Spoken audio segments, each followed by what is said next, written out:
So we're just welcoming everybody, and then we go straight into the highlights of yesterday. Yeah, but first the waiting loop. Yeah, well, he's going to. But when we start talking, I got down here 1334. Is that right? Yeah. See if we could print it. It's easy.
Good afternoon, everybody. We're entering into day 3 at Saint-Auban. It's good afternoon from Aude. Aude. Hello, everyone. Aude is our expert on the flying in the region, and it's good afternoon from me, Brian Spreckley, who is chief of the FAI media team for the moment for the SGP. And we want to bring you the afternoon race today. We're looking forward to that, but first we want to show you the highlights of yesterday. So if you'd like to watch the highlights of yesterday, and then we'll talk a little bit about the results. Welcome to the grid, the 2 at the SGP in Saint-Auban. The weather look with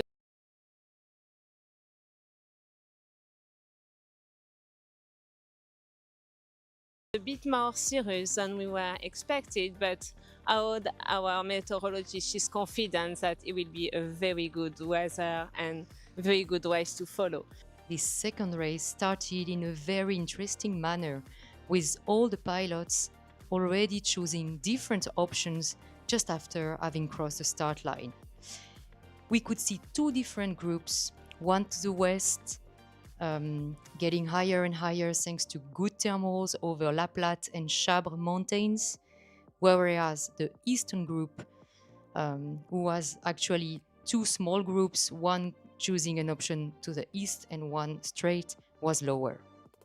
And it meant that at the first turning point, Didier was well in front. He was much higher. He'd gone to the west. He'd climbed much higher. And he had the enjoyment of taking the turning point first and coming out and seeing the other guys coming in towards the turning point. They all came together, however, on Pic de Boer because Didier didn't climb so quickly, and Mario caught him at that point. And they climbed up on the Pic de Boer before they set off, with Mario leading the way towards Morgon. And at this point, while most of the pilots flew straight towards Morgon, Mario chose a north route, which was much better option to tackle Barceló Valley higher, and he flown back using the same route after having turned Barcelonet area. And we can see that Mario takes the turning point, and after he's taken the turning point, he returns to the north. But all of the other competitors decided to do something different. And Mario in India comes north, and we can see that Kilo Whiskey, which is Didier, he came in and he decided he could go south and take the high route. And he headed for the Chapeau de Gendarme to climb, which unfortunately for Didier didn't work. And it was interesting because then everybody who came in, almost all of them chose a different way to find their way out of Barcelonet Valley. Stéphane went to the mouth of the valley on the south side, and that didn't work. And with him went Eric and 1 or 2 others. And we can see that they didn't get what they needed to get out of there. And Mario and Kevin were really higher when they get out of the valley of Barcelonet, and they could climb a little bit on Dormius mountain and then fly straight to the west to the next third turn point. Mario was a little bit ahead of Kevin, and he didn't take the climb that Kevin took before crossing the Durance Valley, which makes Kevin much more comfortable to tackle this western area where the conditions tended to deteriorate a little bit, and Mario got quite in a difficult position, getting low in the crest. Mario's route forced him to go further south because he lost altitude. Kevin's extra altitude allowed him to go straight to La Charbe, and on La Charbe he was capable to fly right to the end before he had to climb again. This gave him in a much better position. Coming into the third turning point, Kevin had got well ahead. He made a climb just before the turning point, which gave him a good altitude to leave and to make the next leg more or less in the middle of the valley, heading a little bit to the east of track. As he left the turning point, we saw Max and one or two others coming in underneath him. They were climbing on the Charbe, on the end of the Charbe, to get the altitude they needed to make the next leg to the north, to the next turning point. And then, while the others chose to fly straight towards turn point 4 Montmort, Kevin made a different choice, chasing Les Apôtres and arriving on the slope quite low but high enough to take a very good thermal, enabling him to climb at 2,800 meters above mean sea level. And 2,800 meters was plenty for Kevin to come home. He had the great pleasure to take the turning point, leaving very much higher than all the others coming in well below who still needed to climb. It gave him quite a good lead for the final glide. And he made a brilliant final glide, saving energy to cross the finish line far above the minimum altitude. Congratulations, Kevin, for this brilliant flight. 7 minutes he beat everybody else by, and we saw the trailing group were all together. Everybody else was pretty much together for the final glide. So now we have Kevin finishing the day. Well done, Kevin. And the final glide was the slowest I've ever made. That was crazy. 150, just enjoying, and it was cool.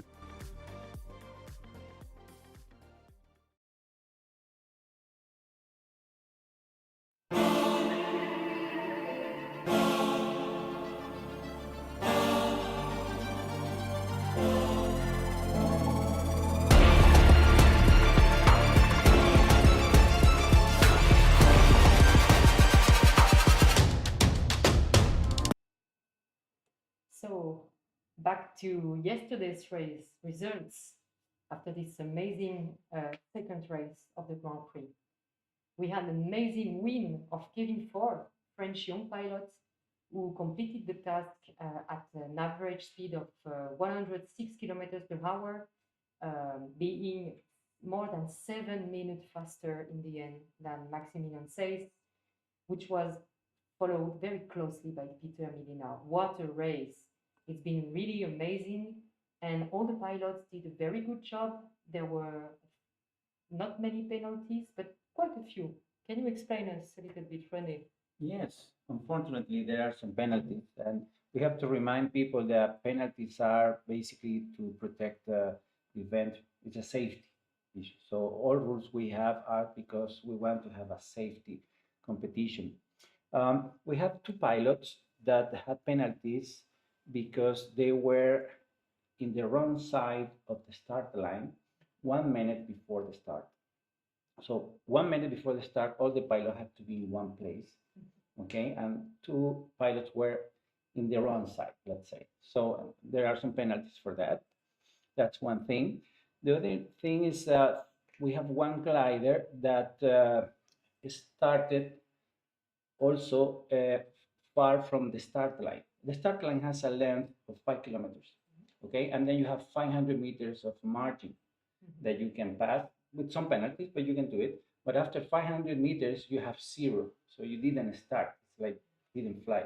So one of the gliders started at 1,100 meters away from the start line, so it got 0, and that's really unfortunate because you can win the race and you have 0 points. Okay, that's basically the two penalties that we wanted to. Unfortunate for those guys, but they learn and hopefully they don't get a penalty on another day running. Thank you for the explanation. Absolutely. Okay, That's good. And we're just before you go, we're looking at the overall results. Okay. It's quite interesting. We have overall now, Maximilian is well in the lead with 16 points, followed by Kevin, 10 points. After 2 days, a pilot with 10 points being in second place. It's quite interesting, yeah? It's anything can happen in Grand Prix scoring. One of the interesting things is we have some pilots down below, down here. We look like Mario Kiesling, who's we expected to be really at the top during the competition all the time, somewhere in the top few. Mario has only got 4 points now. And we see also Eric Borgman struggling down there. But this doesn't matter. If they got 10 points today, he can be equal first. Yeah? So he could go to first place today, because in the same way that Mario can get 0 points one day, then Max can get 0 points one day. Exactly. So everything can change very quickly. He just won a race. So yeah. And we saw from the last 2 days that one little decision in the wrong place at the wrong time could make it 10 points or 0 points. That's the fun of our sport. Yeah. And the fun of Grand Prix format. And the fun of Grand Prix format. Yeah, it's quite exciting right until the last day. Yeah. Anybody could still be winner. Yeah. The race today will have a big influence because maybe we lose one day. Yeah. Yeah, the weather isn't really cooperating on Thursday, so it might be a rest day for the pilots. So instead of 7 races, we could just have 6 races. We'll see. But yeah. And what do you think about the weather for today? Seb, maybe we'll run into look at today's race in a moment, but maybe you could give us some idea of what we can expect today. Yeah. So today, the synoptic situation remains the same as yesterday. Still high pressure and altitude, good sun heating, as you can see on the webcam. This is the current image to the west of Saint-Auban towards Lure.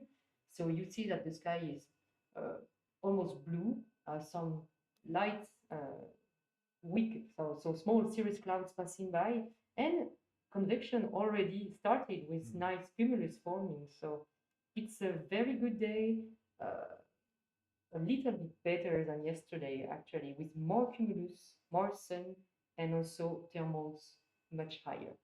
And the wind for today, what can we expect for the wind? And the wind is quite weak on the surface, so breezes regime like yesterday, but in altitude it's a little bit weaker. So we have west wind, but very, very weak.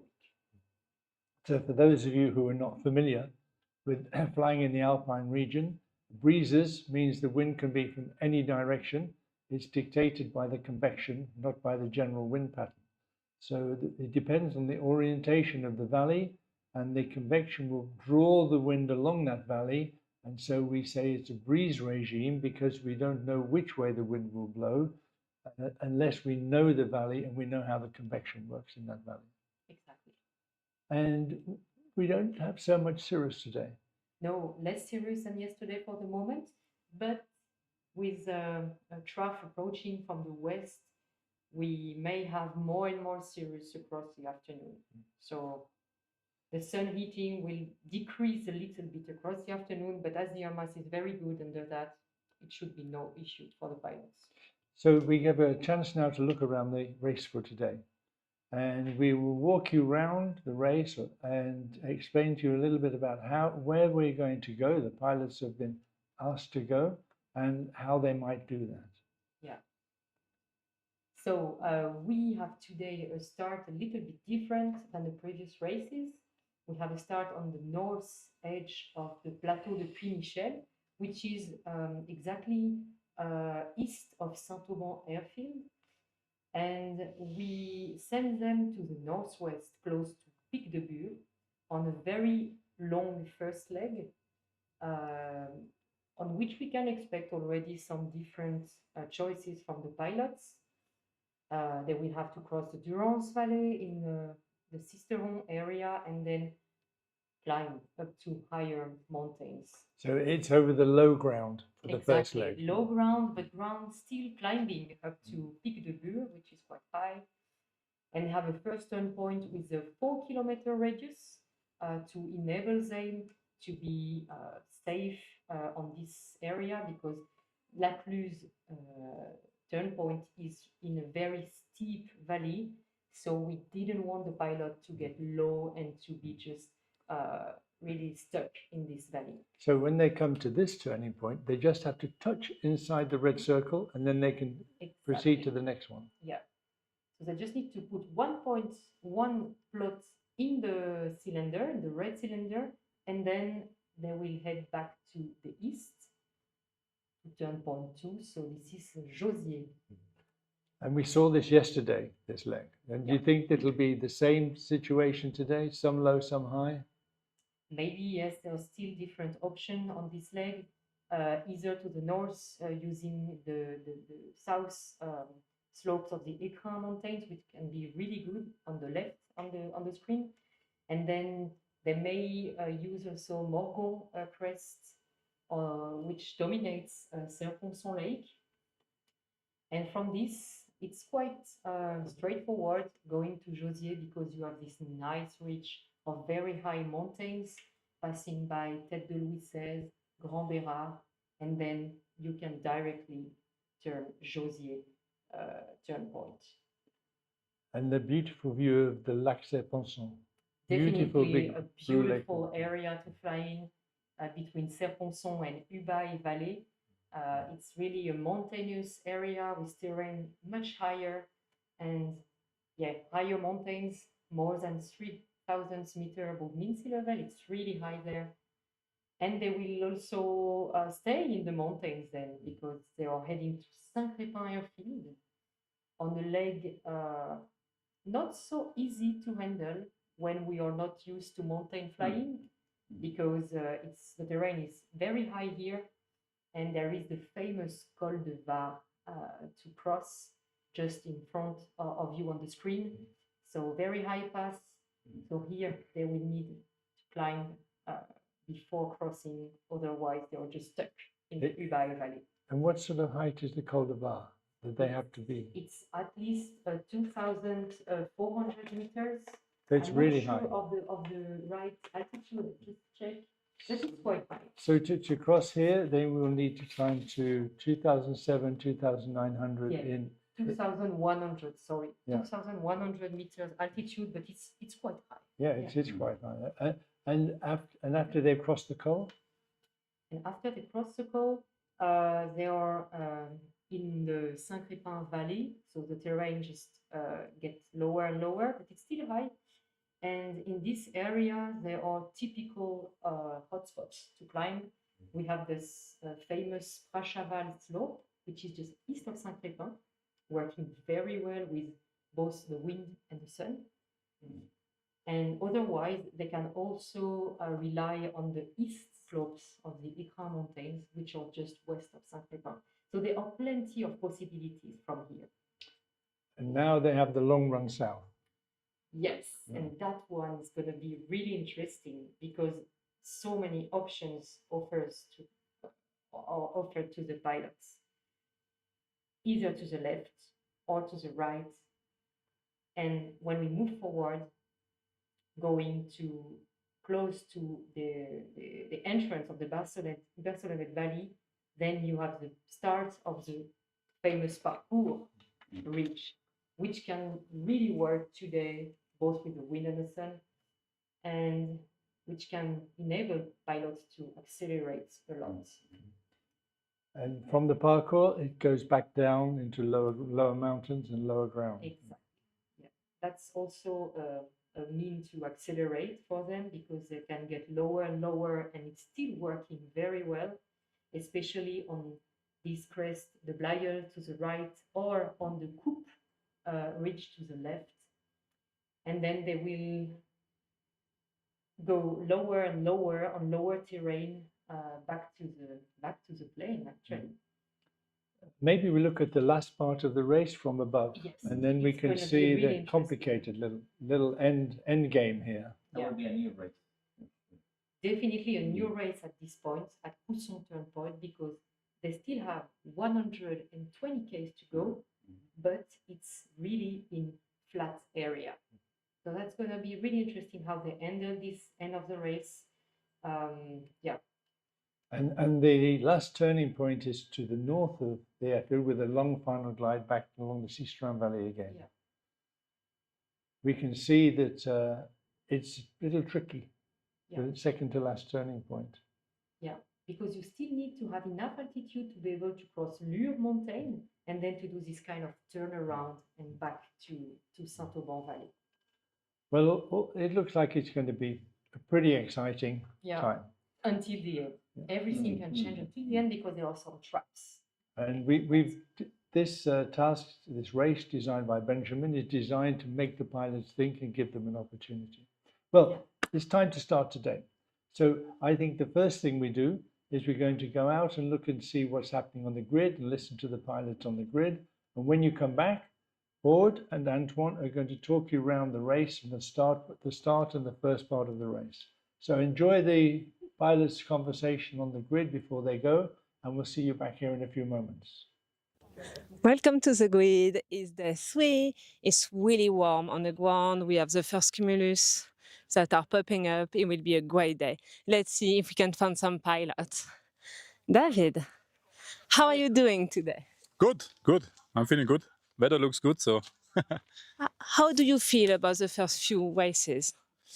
Both days were quite tricky, especially yesterday was tricky with the overcast, and I think if you had a local knowledge, you had an advantage because you knew how low you can enter the mountains, but it was fun.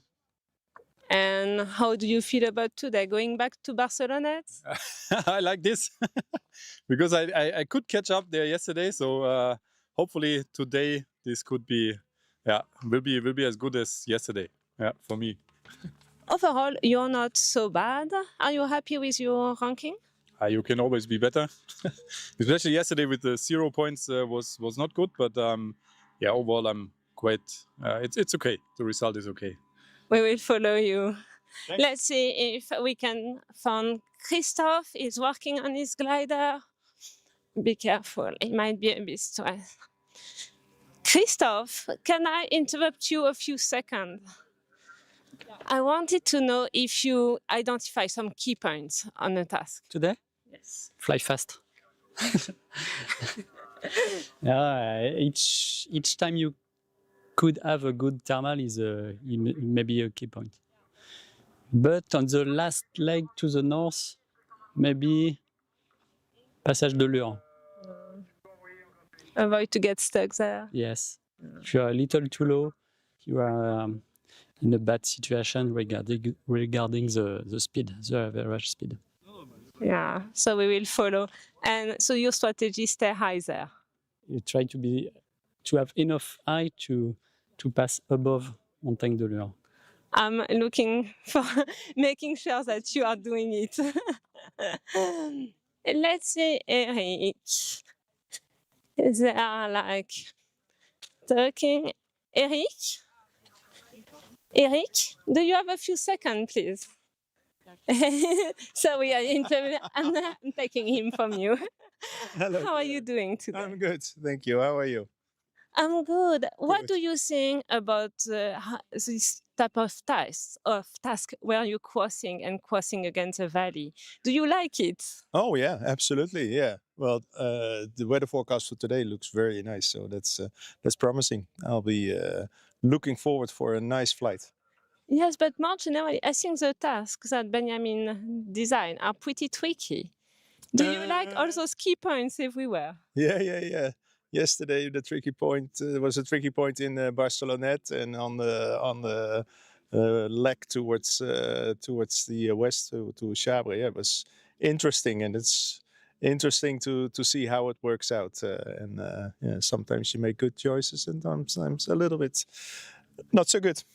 You are one of the people that people expect you to do well. Do you feel the pressure of the group as soon as you take a lead? Do you feel the pressure of everybody following you? No. I just look forward and I'll see what happens. And I know the group itself is fast, so I hope sometimes the group is not following me, so that gives me a little bit more opportunities. But well, of course, everybody has a lot of people have the same idea, so they're taking the same route. So, yeah, and they're very good people, so they fly very fast, so it's difficult to stay ahead. Yes, but you are flying really well. I'm sure you're really fast. Be careful. Avoiding. I would like just to finish with our American pilot. It's not so often. Be careful the winglet. Hey, sorry, can I interrupt you a few seconds? Claire. How are you doing? Good today. Looking forward to a nice flight. It's your first time here. Do you enjoy it? Yes, I've been learning so much. Everything is new to me, and that's the challenge. And so meeting the challenges like that is fun sometimes. Thank you so much. We will follow you during the race. Thank you. And many have fun. It's so nice to see how much fun you are flying here. Thank you. So we will go back to the live race. Enjoy! Thank you, Claire, for this nice grid walk. And now we are live with Antoine. Welcome, Antoine. Thank you. Good afternoon, everyone. Welcome for race 3 of the Sailplane Grand Prix racing for the World Final in Saint-Auban. So we are just a few minutes away from the start here. You've talked already a little bit about the weather and the task with Brian. What are your expectations for the start, Aude? So the start is located north of the Puy Michel plateau, so it's quite flat, but we can already see that the pilots are quite high already. Okay. They have climbed up to 2,600 meters above mean sea level, so it's quite high already. They are all quite east of the start line because there are higher mountains there. Yeah, I think they will make a quite high start. And we'll see if they take different options from the beginning or if it's quite the gaggle way. Yeah, I'm quite curious about the strategy of the West group. We can see there are already like a West group and an East group. Yeah, we'll see if they manage to make a quick start and a good first leg to La Cluse. What I'm surprised about already is that the ceiling is quite high. As you can see on your screen, 2,700 meters for Arne Martin Güttler here above Malmoisson area, so just before the start. We are waiting for the confirmation of the maximum start altitude because it can be adapted to the day by the contest director, Benjamin Neglet, who will be here with us in about 1 hour from now after the start. On the task sheet, it's planned for 2,000 meters maximum start altitude, but it's much higher today. The weather is really good with 2,700 meters. So we'll see if Benjamin is keeping this option of about 2,000 meters max altitude, or if he will change that. Mm-hmm. Apparently, he's keeping 2,000 meters, so that's a fairly big margin compared to the ceiling today. Yeah. So it means that the pilots may want to climb just after the start, maybe on the first mountains like La Vaumas or maybe Auton, so as to have this, to benefit from these nice conditions. Yes. Can you tell us a little bit more about maybe the sponsors that we see on the start gate here? Yeah, we have still more than 1 minute to go before the start. Yeah. So maybe a short focus on our major sponsors for this Sailplane Grand Prix in Saint-Auban. So among the most important one, we have the French Ministry for Sport and also the Région Sud, which is the regional organization from the government who gave a big support to the French MVP for the organization of this big competition with a lot of volunteers, but also a lot of technical infrastructures, a lot of communication. So it's really nice to have this support, and we thank them a lot for that. Thank you, Aude.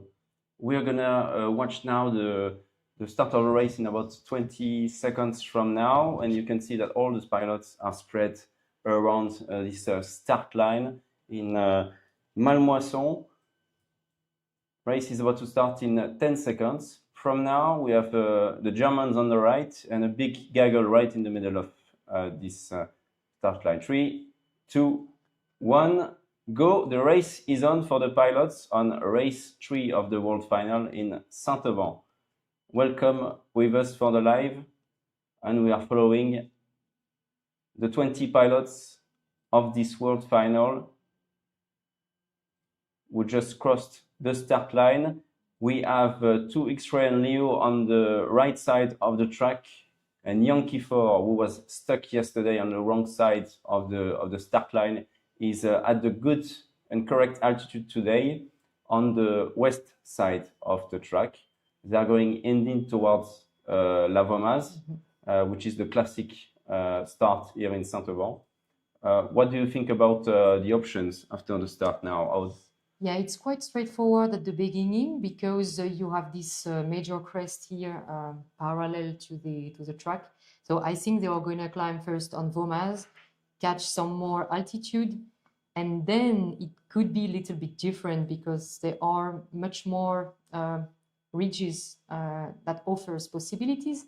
But if they are high enough on Vomaz and Auton, maybe they can just fly straight to the turn point. Yeah, we'll see how high they can climb here. Before the start, they had 2,600 meter ceiling, so it may be as good in front of them. So, bottom left of your screen, you can see the pilot's name, pilot information, altitude, ground speed, and so on. And you can see as well that we will reach turn point 1, La Cluse, in about 66 kilometers from now. So you can have a view throughout the live now. What's the distance left before the arrival, and what's the distance to the next turn point, for example, the average speed. So have a look at all of this information, and if you want to see a particular pilot, we'll try to have a look separately from time to time. We are now with Kevin 4, who made a fantastic race yesterday, really shining on race 2, so it was absolutely amazing for us to follow Aude. Yeah, definitely amazing. And on the parameters displayed at the bottom left, we can see that they are flying not that fast, but still quite fast given their altitude. They are pushing already to catch the strong thermals on La Vomaz, because the first pilot who will get the thermal will be leading then. Yeah. So they are really wanting to push and to get the thermal. On this webcam from the current situation, we can see some cumulus clouds east of La Vomaz. So on this photo, you see the ridges east of the airfield, and these are exactly the ridges where they are over which they are flying right now. So this was the webcam from Saint-Auban airfield. I don't know if it was obvious for you, and it was the view of the east of Saint-Auban, where the gliders are now, and where they are heading towards near La Vomaz, which is this nice crest that we can see here. Thank you, Sebastian. And then they are going towards La Cluse. There are a few options here open, depending on the weather, the sky, what they will see. Either they will continue to La Vomaz, Auton, and go through the mountain pass called Col de Jouer to go towards the Sisteron Valley, or they can go more on the track towards Gache, which is the mountain just south of Sisteron, because they might be high enough to do that. Even if they don't find a good lift here, they might be high enough to cross towards Sisteron from here. So it's going to be interesting to see maybe already a split in this group of 20 pilots. Yeah, so far they are quite together. There is no different option emerging. So yeah, I think from the first thermal that some pilots will take and some pilots maybe won't take, it's going to be really different then. I'm looking forward to see who's gonna stop first, actually, to see if it is going to be worth it to stop on La Vomas or not. If you can get a thermal up to 2,600 or 2,700 meters like they had on the plateau just at the start, it might be really interesting to then progress quickly towards La Cluse, which is the turn point one. Today is quite a long task with 362 kilometers. Just the airspace of Gap to avoid towards Cluse. I think they will take care of that. And you will see the turn point 4 on the screen is a bit bigger than usual. Do you know why, Oz? Yeah, we just explained that before the beginning, sorry. so I think it's not worth it. But let's look at the West group. There is a pack who is doing something different, a very small pack that is Mario Kisling and Stanislav Biela. And we hadn't seen that, but they are choosing a different path towards the north. So the west option heading Lure. to Lure. Yeah, Lure, which is the ridge just in front of them. Beautiful ridge above Saint-Auban, where there is still a beautiful cumulus. That's why they are heading there. It's logical. And we can also see that their cumulus may be behind. So they may have a line of cumulus clouds just bringing them to the turn point. Yeah, because they are 1,700 meters, so they have already a nice view of what's going on in the Baronnies here to go towards the north, to La Cluse. That's a very interesting choice. It means that maybe it's the only cumulus that they saw spotted from the start, and they were like, okay, maybe that's an option to take to go to La Cluse. It's a big deal to choose to do that, honestly. But and it's very early in the race as well to split with the main gaggle to try to take an advantage. So gonna be interesting actually to talk to Mario and to Stanislaw tonight to see what if it was a good thing to do or not. Yeah. So the main pack is arriving on the north of Beaumaz. So usually here you can find a very good thermal, and if not, you still have the Auton ridge to, which is quite good. Yeah, it's a hotspot for the local pilots here. So, do you know which part of Auton they might be aiming for at this altitude? At this altitude, I would say the southwest flank of the mountain, because it has already got sun today. Mm-hmm. But with some light west wind, the ridge could also work on the north side. Yeah, so northwest side can also work if you're quite low. It's going to be interesting. Obviously, at 1,500 meters here, you need to do the full way towards the ridge at Auton. You cannot just go straight. They are really just below the ridge now. Yeah. At this point, they could encounter difficulty because there are a lot of gliders at the same altitude on a very limited area. Yeah. So they could just, not be that comfortable altogether to climb efficiently. I agree. That's you're right. I think that's a real hotspot for the pilots now. Just after the start, I would be interested to see if someone stopped before. I see that Mario and Stanislav are climbing near Lure as well. So we're going to see that later. Christophe Abadi in Toulima stopped with Fox Quebec. Robin Clark, the pilot from the USA here at North Beaumaz. There is something. I see Christophe is getting 1.5 meters per second. Maybe he does not want to take too much risk on Auton. Maybe he has probably anticipated that it was too busy, Auton, with the 15 overgliders here. So might be a good choice, good options to make. Kevin Faure is leading right now, and he's going towards Col de Jouer. Would you move forward at this altitude, like 1,600 meters? That's not very high when you want to go to Col de Jouer and to pass it safely. They seem to stop, or they are coming back to Auton to try to climb. Can we have a look quickly maybe at Mario Kisling and Stanislaw for just a few seconds? So indeed, they are just below the cumulus cloud, I think. Odin. Yeah, they are under the cumulus and good thermal, 2.5 meter per second. It's really strong. So at this point, they can climb up to FL75, which is approximately 2,300 meters above mean sea level, because there is an airspace above them. But they can already gain some altitude and move forward. Yeah. That's a really good thing to mention. Indeed, in that specific area, there is an active airspace, and it cannot climb above 2,284 meters. I think that's the exact value today. So they're going to be stuck. So the cumulus cloud might offer them 2,700 meters of ceiling, for example, today, but they will not be able to do that here in this area. So maybe the option to do that might not be the best one, because you cannot use the full potential of your thermal. Yeah. Kevin. So, Kevin is climbing with the gaggle. They are all joining because it looks like a good climb, actually. Looking at their altitude evolution. Yes.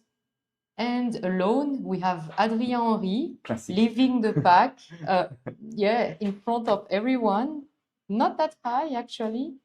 He is flying over Col de Jouer. Flying fast. Flying, almost 200 kilometers per hour. Yeah, the reach can be working here. It's a good exposure, southwest to west. And you can also find thermal, right? Yes, exactly. You can expect something at least. What he will do is that he will continue on this ridge, and then the ridge is lowering afterwards, and he will probably be able to get a good ridge in the thermal. There's just a small cable here, just around here, that he knows perfectly, and that is dangerous if you don't know the area, but the pilots are all aware of that cable, electric cable that's on this mountain top. Anyway, we have a good overview of the race towards La Cluse. Can we have the distance to turn point 1? It's here. Sebastian, for everyone, but just to see, the gap between the on the table on the right, you mean? If possible, just to make a short. Okay, so 43 kilometers for Adrien Henry. Yeah, there is 8 kilometers gap between the gaggle from the east and from the west. So far, the west option was a really big investment. Yes. And we'll see if it pays off. We will see. I think we'll see when we will approach La Cluse. After passing a beam Serie or Aspre, we'll be able to state if it was a good option or not, I believe. Yeah. It's a pretty decent climb, around 2 meters per second, I would say, looking at the altitude that they are gaining, even if we see between 1.5 and 2.3 or 2.5 on the bottom left here. It's a pretty good climb. Yeah. And here, no airspace above them, so they can climb up to flight level 115, I guess. It's quite high. We're going to get good footage tonight, because I know that one of the cameras in the flight deck are with Eric Borgman, who is on top of this gaggle. So we might get good footage from this climb near Auton. I see that Adrien is progressing towards 10.1, and indeed Eric from the Netherlands is right here. Yeah, and we have also Kevin for Lima Bravo following Eric. I think he wants to keep in touch and not lose the lead back. Because Eric Borgman is flying very well in the Alps, and he's a very good one to follow. Yeah. Very experienced in gliding in aviation generally, and in Sailplane Grand Prix. We've studied multiple times already. He's been there 20 years ago for the first Sailplane Grand Prix in Saint-Auban. So he definitely knows the rules and everything around sailplane racing. Back to our west duo with Mario and Stanislav, which are crossing the Jabron area towards the north, towards La Platte summit. We have already talked about these summits, there are often a thermal on it, so they may target this mountain, and then it's quite classical. Ahead of them, it's Chabre, Beaumont, and then maybe Saint-Genis towards Lacluse. 10.1. Yeah.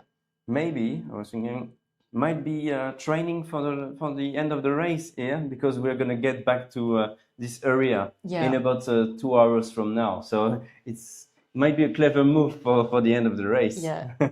With the guys. They are testing the air mass to the west. It's yeah, but it can change a lot in 2 hours still. Exactly. Especially with this cirrus coming from the west. Exactly. So yeah. Where is Adrien? Adrien is heading to Tête de Boursier already, La Maloppe, which is north of La Motte-du-Caire airfield. Yes. He's not high. I think he hasn't climbed. No, he hasn't stopped, and he's indeed on Maloppe. Maloppe is at 1,561 meters, the top of the mountain. So he's just about at the altitude of the ridge there. And can it work here? Yes, it does work in those conditions, and he can get a pretty good thermal. But he must be aware that after Maloppe there is the airspace from Gap airfield, which is active and that they cannot cross today. So he must be really careful about that afterwards.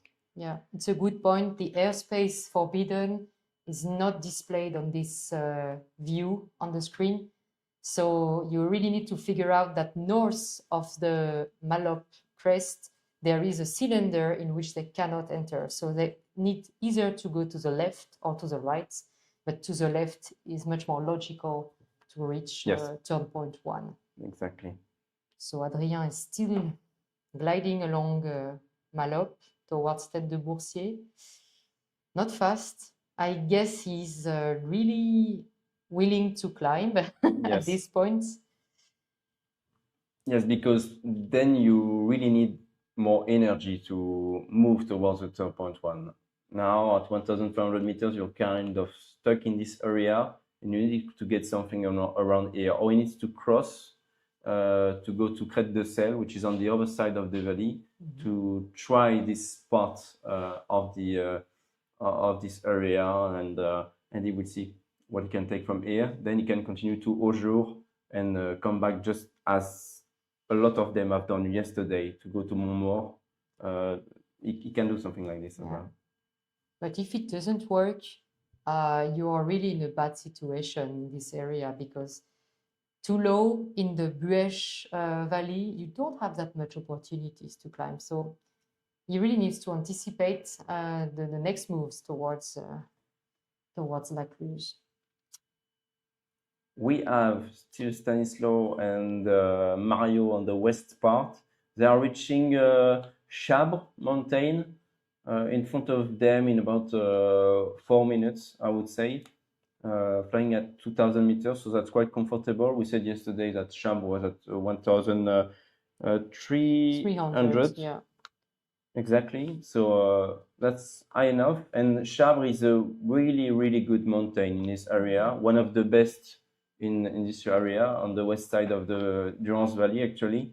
The windward side of the mountain is really really steep, and you get a lot of energy actually from here. A lot of thermals are there, and as you said yesterday, there is a lot of paragliding activity also in this area.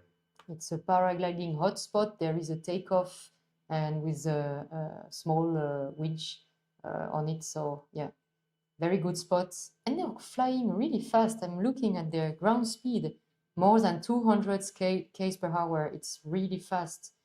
They may have seen something, maybe a beautiful cumulus or... Maybe there are a few cumuluses. I don't know if we can get a webcam maybe from Chabre. I'm not sure. No, we can't.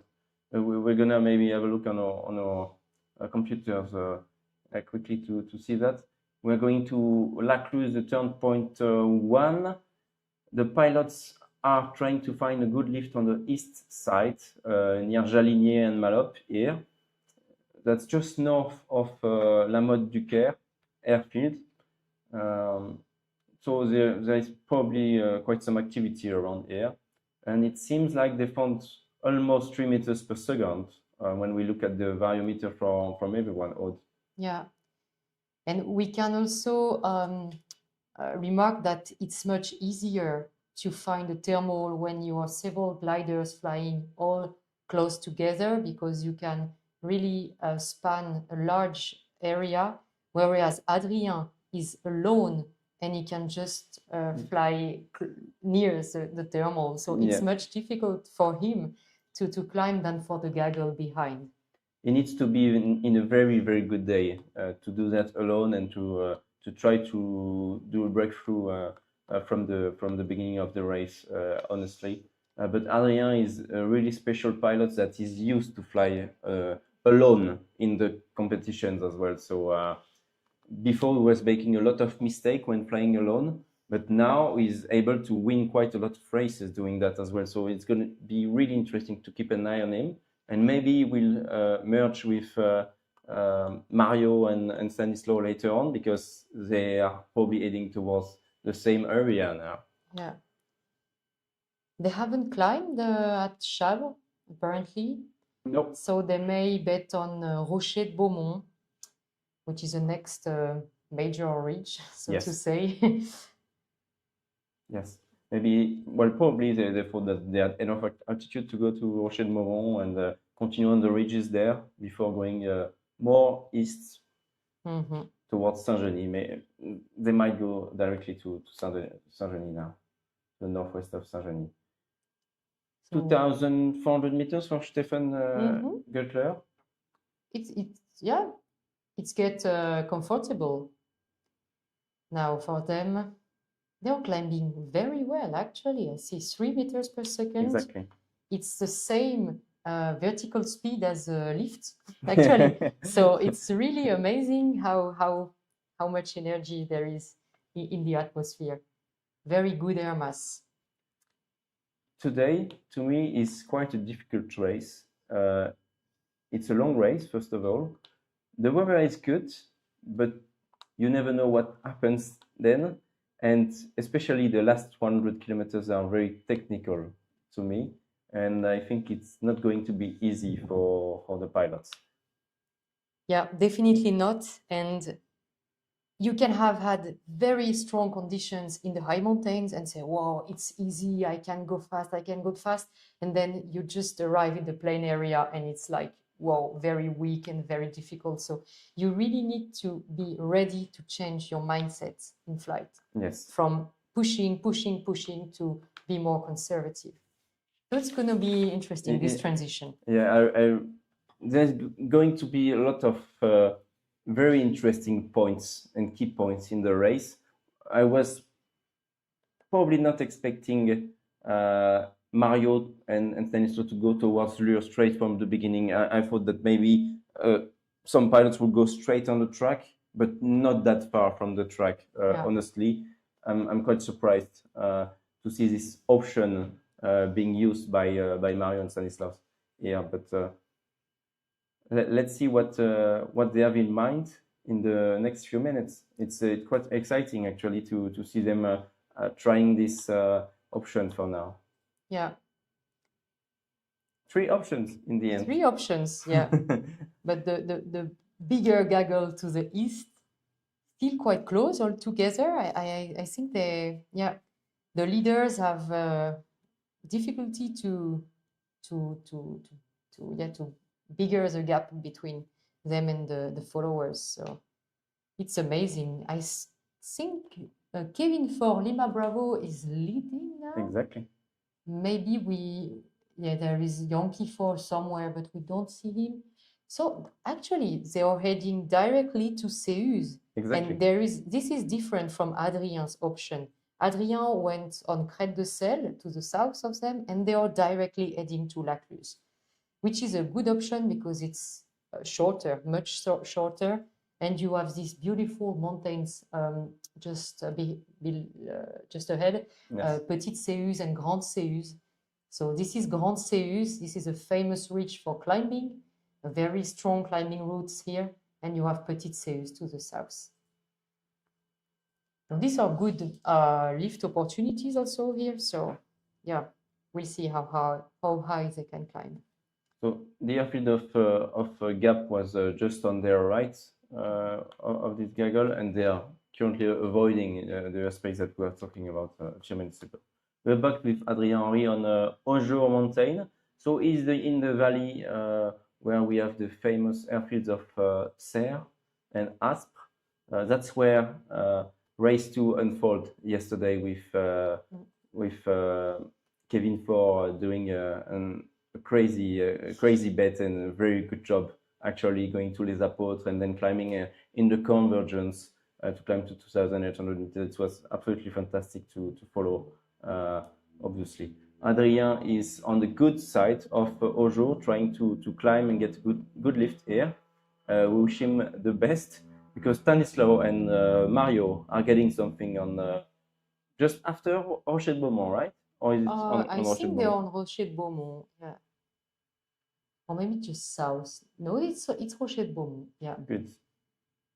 And then, yeah, Yeah, exactly. that's it. That's the end of Rocher de Beaumont before joining Arambre and Serre Airfield. Yeah.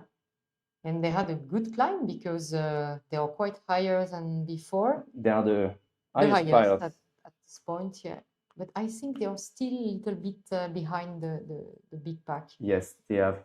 Well, Adrien is at 18 kilometers. He's probably the closest to La Cruz, Fox Mike, and then probably the group on the right, and then Mario and Stanislaw are just a little bit behind. Yeah, and it was really interesting on this view. We could realize how more direct the path of the gaggle is comparison to the one from Adrien, who was too low to fly straight, and so he had to follow the ridge. Yeah.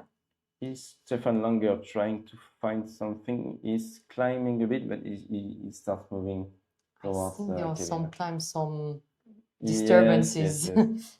loss of signal, but yeah. That's possible, but I could see climbing altitude. Maybe he made a try here. Let's see. Christophe Abadi is a bit behind. We have Didier Haus. I think Didier is going to be a really good pilot at the end of this race, because to me it's very technical, as I said, and he knows really well the area. And I really think that the French pilots are going to have an advantage at the end of the race. Looking forward, if the Germans and all of those pilots can beat someone like Didier if he's still in the lead there, because honestly, going from turn point 5 in Lurs to Laragne ULM is not going to be easy in 2 hours from now. It might not be easy. If there are no cumulus clouds, it might not be easy. Yeah. And we have still Mario and Stanislav to the west.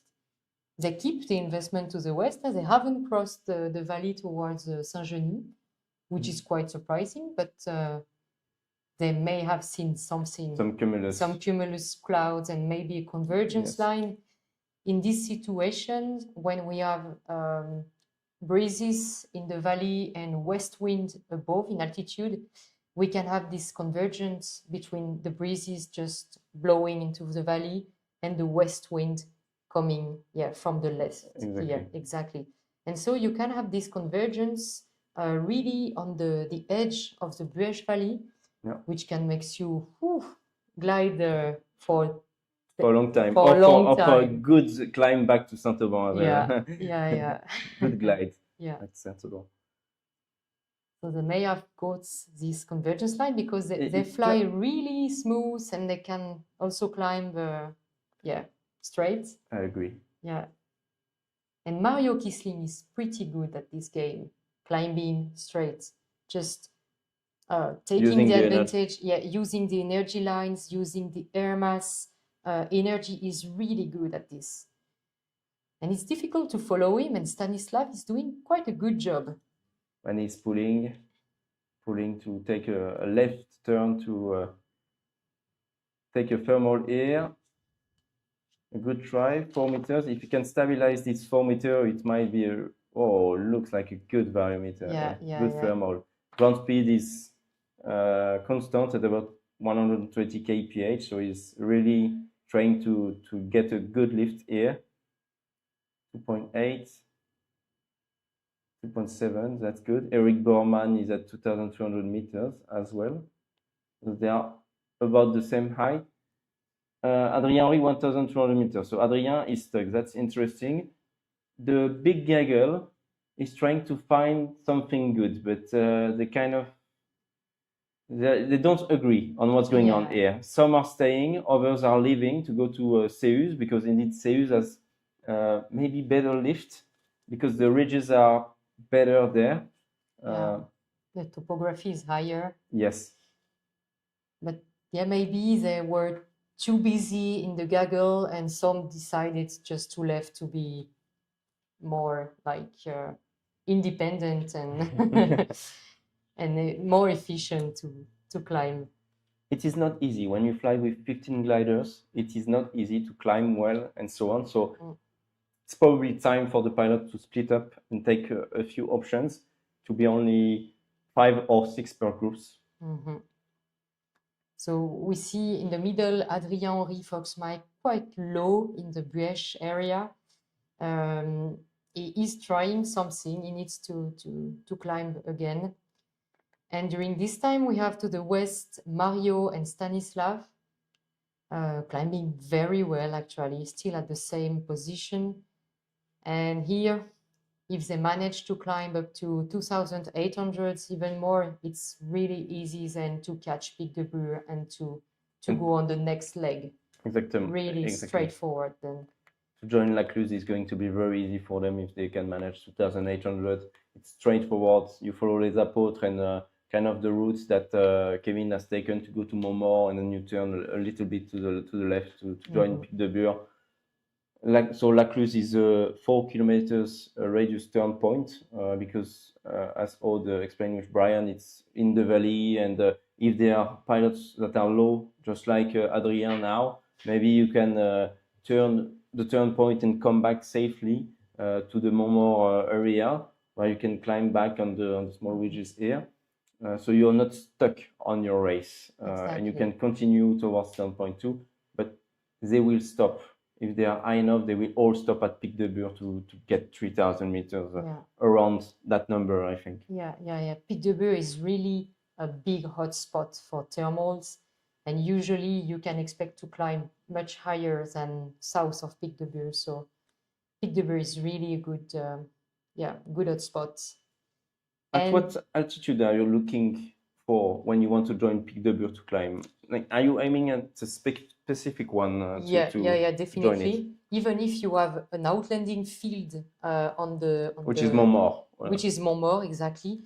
But to be comfortable and to have a chance to be fast, I like to be at Pic de Bure at 1,800 meters above mean sea level. All right. Because you have a lot of forest, of vegetation on the low slopes, which is more moist, so it doesn't hit as good as a rock at the top of the mountain. Yes. So usually the top of the mountain with the circus shape accumulates a lot of energy and triggers very good thermal. Yes. So Adrien is climbing. We are relieved for him because being here at such altitude is really low, actually. You feel very small here. You have Pic de Bure not far away, very high, and also the Seus slopes are quite high. So he's on Pic d'Oul, which is not the same peak. Which is much lower. Yeah. She's much lower, so he needs to But Pic d'Oul is still at 1,600 meters AMSL. So he's below the peak. you're really small. 2,500 meters for Mario and Stanislaw, and they are joining Les Apôtres mountain, which made the win for Kevin yesterday. So they will probably find a good lift here or continue towards Durbona to reach Pic de Bure. Very interesting because this area can be really good, really good during this time of the day. Yeah, and Durbona was also a good hotspot yesterday because at the beginning of the race, most of the pilots took something at Durbona as well to climb. So it might be also a good option today. So they are used to it. Yeah. The main group is stopping. Maybe I see the altitude is getting better for Gintas. Or he pulled out on that hill just before Pic de Bure. Hotel Charlie Bjorn Kinsel is progressing towards turn point 1, and he might be the first one to turn point 1. You see, that's exactly why they've said the 4 kilometers radius on this first turn point. On this view, you can realize how steep this pass is on the west side of Pic de Bure. So if you put a really small cylinder, you do not enable the pilots to have a chance to turn the points. So that's why it's so large today. So Bjorn, Hotel Charlie is heading to the cylinder. Is not very high, but not so low as well, because here you can really find good thermal at this altitude. And maybe he decided to turn first and then go back with the others in the thermal, just letting them time to center the best bubble. It's a strategy, it can work. Well done, Bjorn. Kinsel is the first pilot on race 3 to turn this turn point 1, Lacluse, and he's heading now towards Josier, which is next to Barcelonnette, right in the valley there, a small village in the valley of Barcelonnette. The German pilot at 1,850 meters on Pic de Bure. That's the mountain you can see here on the left side of your screen, next to the turn point. Mario Kisling and Stanislaw, they were flying at about 2,300, 2,400 meters, so they are quite high. Eric Borman seems to be in a very good day today, honestly. He's been leading this gaggle for quite a while now, so it's good to see him at the top, honestly. Yeah, they are climbing, still climbing. Maybe they are quite impressed by Pic de Bure, and so they take some margin. Pic de Bure is really an impressive mountain. I like what Stefan Langer is doing here at 2,400 meters. When you said 1,800 meters minimum, I think I do agree, but I believe that 2,000 meters is really a very good value to be able to enjoy the slopes above the trees, above the forest, and to get a maximum of energy and then try to climb back. I will probably go, turn, have a look at what's the ridge like here, and then when I come back, I try to climb. Probably. So to me, it's a very good move that Stefan has done now. Yeah, he benefits really from the ridge. The ridge is working very well. Yeah.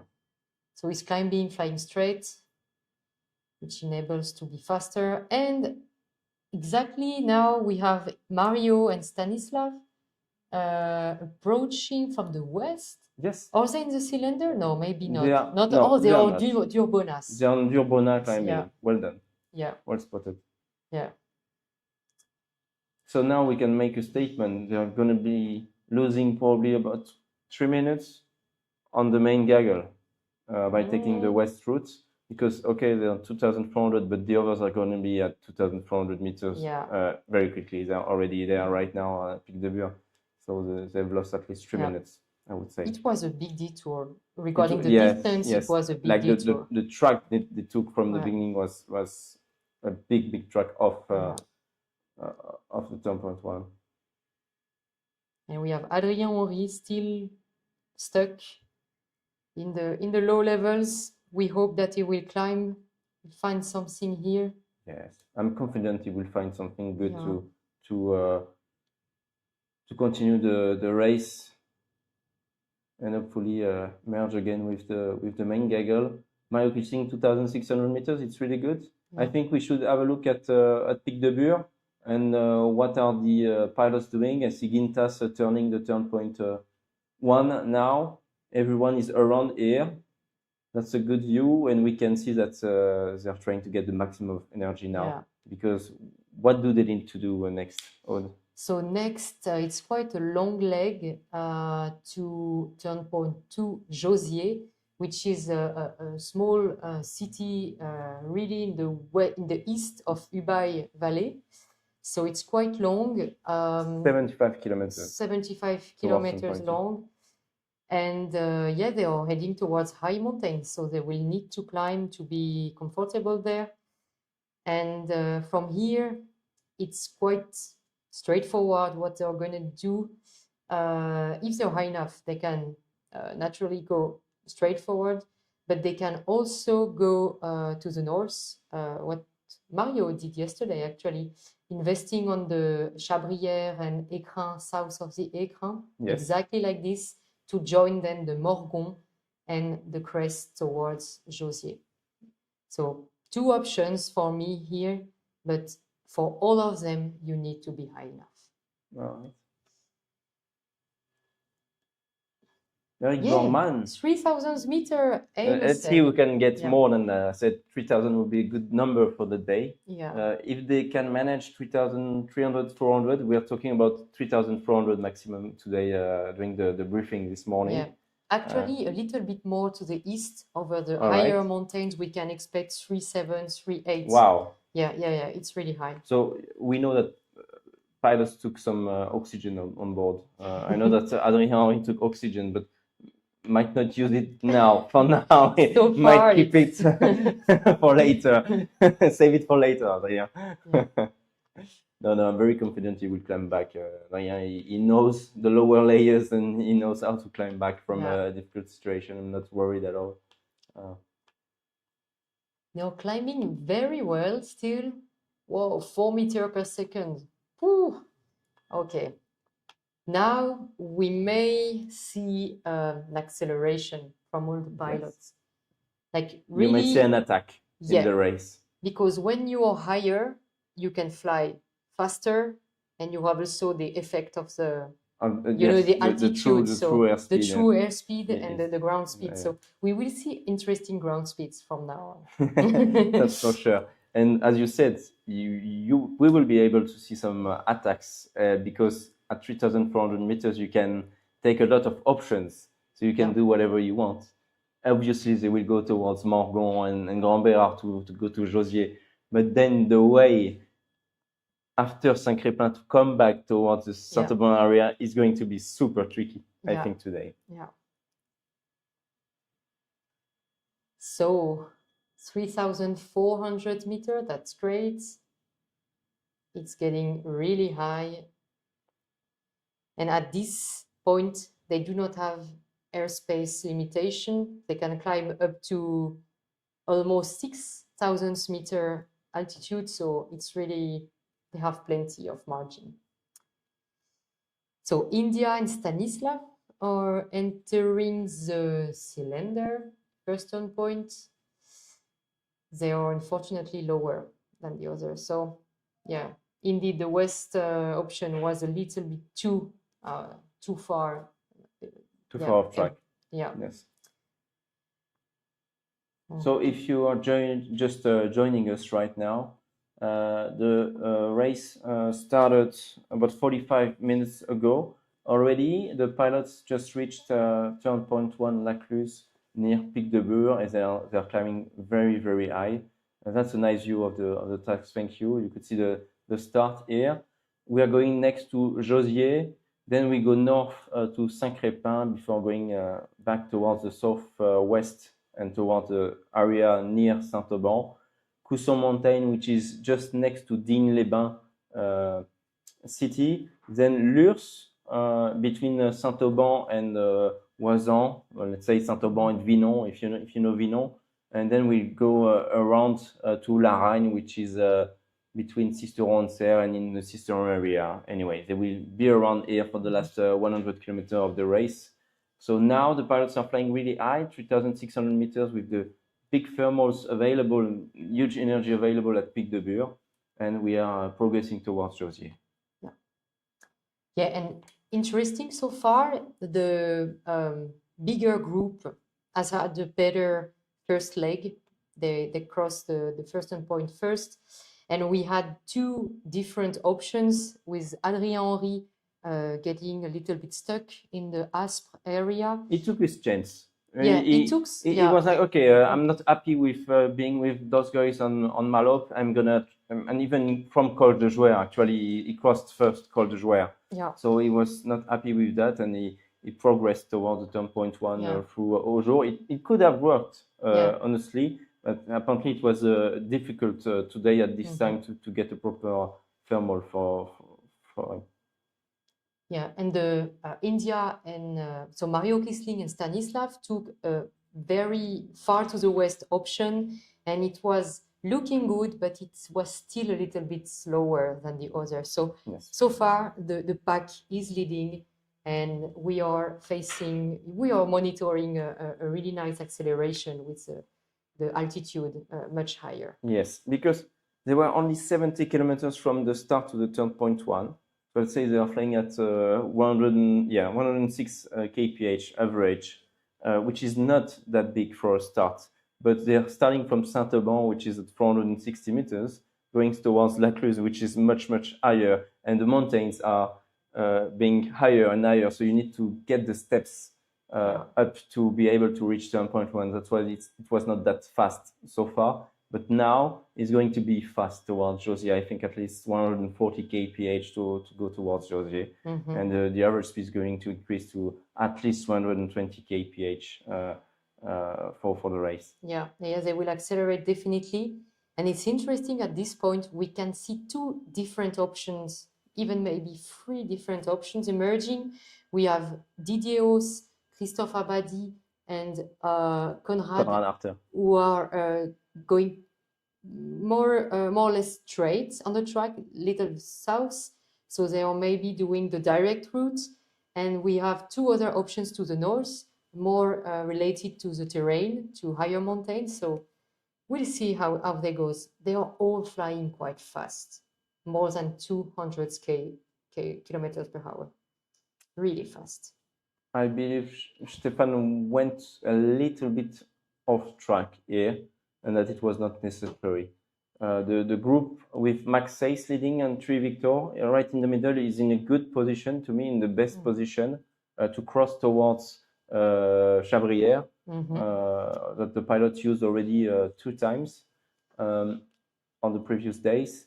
The option from Didier now maybe is hesitating and going back towards Chabrière, but he was more like heading towards Colombis, which is much lower, but more direct to go towards Morgon, because they are all going to end up in Morgon and Gambera anyway today. Yeah, it would be interesting at this point to have a webcam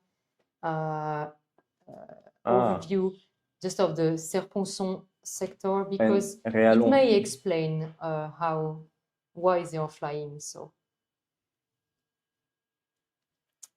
Yeah, while they are cruising, maybe we can just make a talk about the region. Yeah, talk about this region, because we haven't talked about this so far. For those who do not know the area, we are in the southern French Alps, which is really a wonderful playground for all kind of outdoor activities, and especially for gliding. Oh, yeah, we have this webcam from... this is the video from Serponçon. It's not actual footage from today. It's from another day with the drone, all right? It's Castellane, right? No. No, it's Serponçon. Okay. Yeah, so this is an overview, of Serponçon Lake, which they are heading to at the moment. And we are very lucky, actually, for gliding here, because there is really a lot of airfields, of gliding clubs, very dynamic, and we have also a lot of outlanding fields, which means that the pilots can fly in a safe area because they have outlanding and landing possibilities like almost everywhere. So that's what makes the French Alps so popular for gliding and for gliding also like to make big distance flights. There are a lot of record flights were made here. So the French Alps are really offering a safe zone to fly above. And this is the legacy of decades of negotiations and work with the farmers with the local authorities to securize some places for outlandings. And we have even some inventories of outlanding fields every year so that the pilots can have an update on the state of the outlanding. So it's really a nice place to fly in, and pilots from all over the world are coming to fly in the French Alps. So definitely a nice area to fly in, and that's why we have the chance to organize a Grand Prix here. Yeah, it's one of the best place in the world, if not the best place in the world to do some gliding. Saint-Auban is really really amazing. Yeah, and the weather is amazing. You can fly. As a weather forecaster, yeah. I can attest that this region is just amazing because you can fly almost, 300 days a year. So it's a lot, and it's one of the regions where you can fly the most often in France. So definitely a nice region. Let's get back to the race. Back to the there race. Are two big options. One towards Colombis and straight to Morgon. There are 3,000 meters, so it's quite good. Higher, yeah. All of them, and others on the Chabrière. I have a big weather information for you. There are a few cumuluses on Colombis in the valley, so that's why they took these options towards Morgon, but they are not as good and as high and as well formed as on the ridges where Stefan and to extend the Charlie are right now. The ceiling there seems to be approximately at 3,200, 3,400 meters. I would say even higher. Even higher, you believe? Yeah, I would guess like 3,700 or 800 meter AMSL. Yeah, it's well above the summit actually. Yeah, which is quite good because to leave Saint-Crépin, it might be easier than what we felt this morning when preparing the task and having this conversation a few minutes ago. But indeed, very good cumuluses there in the area. On Morgon, a few fractus cumulus. Just not as big as on Chabrière, but still a few spots to find a proper thermals. On Grand Verard, it seems really good as well, at least 3,400, as you say, at least on Grand Verard. So it's going to be a really good race from now. The race really accelerating with those high ceilings. Yeah. And we can see on the ground speed displayed that they are flying still very fast.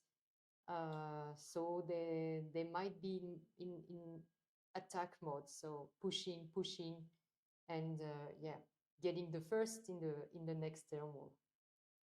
And the average speed is already 120 kilometers per hour. They are going to stop, maybe. I think probably at Grand Verard to go to the top, but we will see. Yeah. And it's interesting, the group to the north, reaching the Aiguille de Chabrière right now, they have better glide. They had a better energy line because they are much higher than the others. Yes, and the ridge is aligned, but then they are indeed off track to go back to Morgon. And so if they don't want to lose too much time, maybe they will need to go straight away from Chabrière towards Grand Verard and not go through Morgon. So they are going to lose a little bit of energy after this ridge. Looking forward to see what Stefan will do right now, obviously, and he's with Tel Schmelzer, world champion from Belgium, and with David Bauder from Germany.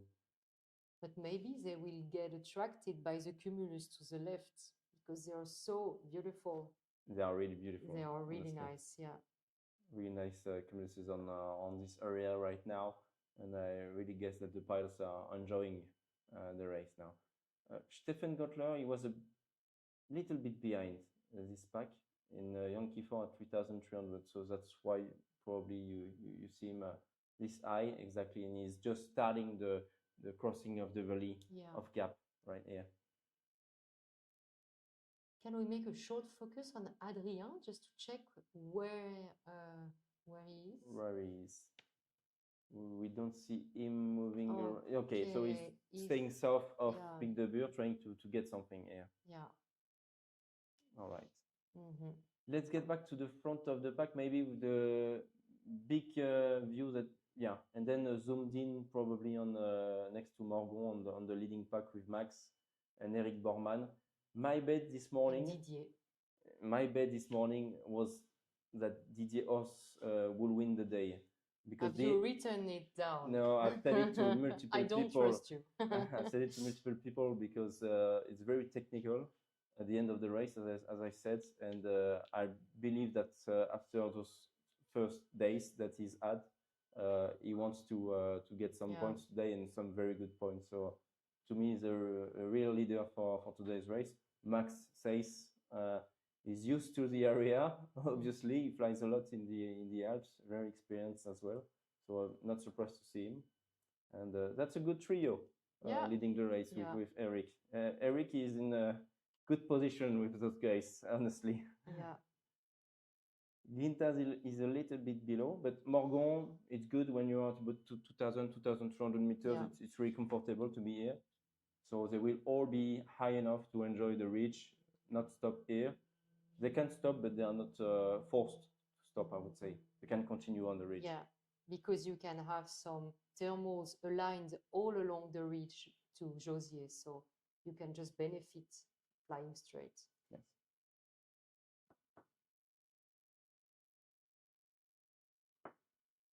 Nice view, thank you, Sebastian, for the view on Morgon. Stefan Langer is now coming up with us, and we have Brian joining us. Good Welcome afternoon back, again. Brian. Well, it's been a great race, but it's quite predictable so far. Yes. No big shocks. Yeah, that's good. Yeah. A few options, but indeed the pack is still flying together. What do you think so far about the race? Well, they're learning. The pilots who weren't so experienced are learning how to do this. Yeah, the pilots who really understand the race, really understand the area, they're doing the same thing. I think that maybe at the beginning, Mario thought he would get a much better climb when he went to the low. Yeah, I agree. He actually got. And if he'd got 3 meters to 3,000 feet, it would have been a good decision. But he didn't. Actually, I think that without the airspace constraints, Maybe They it would would have have made been a better first a good leg. option, Yeah. climbing to 2,700 meters here. That was a good bet, but without the But airspace. also, when the radius of the turn is so big, you don't actually go to the turn. It moves well to one side. It makes quite a difference. Yeah. 3 or 4 kilometers difference. But he caught up much longer. Anyway, now we see a really good run. Yeah. Really exciting route, and there's no choice now. You have to go the same way. People cannot take a different choice. Yeah. And the pilots who are not so experienced seem to be pretty good at keeping up now. Yeah. And you see that we even have our American friend there. He's in there amongst it, and he's having a great day. Yeah. Robin is having really a wonderful cool. day, Yeah. I believe. Yes. Yeah. Robin has no experience of the area and no experience of really flying in mountains or his glider. And he's taken quite a while to get accustomed to it. But now it looks like he's getting his confidence. Let's hope he doesn't get too much confidence. And he's beginning to say, okay, I can play this game just like everybody else. Yes. And he's a good company to play the game. And Mario is still playing catch up. Yes. He'll catch up. Don't you He think? will. He will. He will. First of all, he's a very good pilot. And when you see the pilots, the sailplanes in front of you, it's much easier to catch them up. Yeah. So just to explain a little bit about what happens at the end of the Basque-Net Valley. They have to go to the end, the turn point, and then what happens? Then, so they will have to go to Josier, following the ridge. It's quite obvious. Josier is at the end of the valley. Exactly. Yeah. It's really in the valley. And then the valley continues to the north. Yes. And at this point, you have 2 options. Either the east one, which is marked at the moment, or the west one, more on higher mountains, so to say. Because then you're really in high terrain. There is Col de Vars to cross, and they need to really stay high at this point. So and the we can anticipate that they stay pretty much along it together. Yeah. It's unlikely that there's going to be a breakaway here or anybody's trying to get away. Yes. So it's very it's very it's flying deep, which is based upon your skill just to fly the direct. Yeah, just to exactly. Yeah. No chance here of actually making India, for example, with Mario. There's no chance for him now to say, I'm going to do something different. Yeah, yeah, definitely. But that will come. That will come, but later. Maybe it's good for them. It's sort of relaxing now. Yeah. It's sort of relaxing. All I have to do is the same as everybody else. We just cruise along a little while. And Yeah. then It's beautiful landscape, just, following the ridge. I just love this view of looking down the ridgetop because you can be there with them. Yeah. I would love to be there with them. Maybe you come to Chile. Maybe you qualify to come to Chile. Yeah. Need to race in It's a good SGP, goal. Chile is good. Yeah. The other thing that's interesting is that people like Hotel Charlie, they took their turn at leading. Yes. They Yes. weren't afraid to push out in front and take their turn there, and that was really quite interesting. So Stanislas, he was back a little. Maybe we can talk for a moment or two about some of the pilots, and in particular Stanislaw. He's an individual pilot. He's come from Poland. He qualified for the Polish Grand Prix. Yeah. He likes flying independently, which is good, but he seems to be capable of flying with a group. He's not frightened to fly in the cargo. All right. And he's not afraid to push to follow Mario as well. He has done that on the first leg. It was really amazing. Apparently he wears a hat with squirrels on. Not quite sure why he has squirrels on. We'll have to ask him why that is later on. It's strange. Something about not being nervous. Really? And he says that he stays very calm in the cockpit. There's some pilots, they get very anxious in the cockpit and they can get really quite tense. Okay. You talk to Stanislaw and he said, no, I stay pretty calm. I don't really get I don't get anxiety and I don't worry about what other people do, which is a really good, strong asset when you want to be a competition pilot.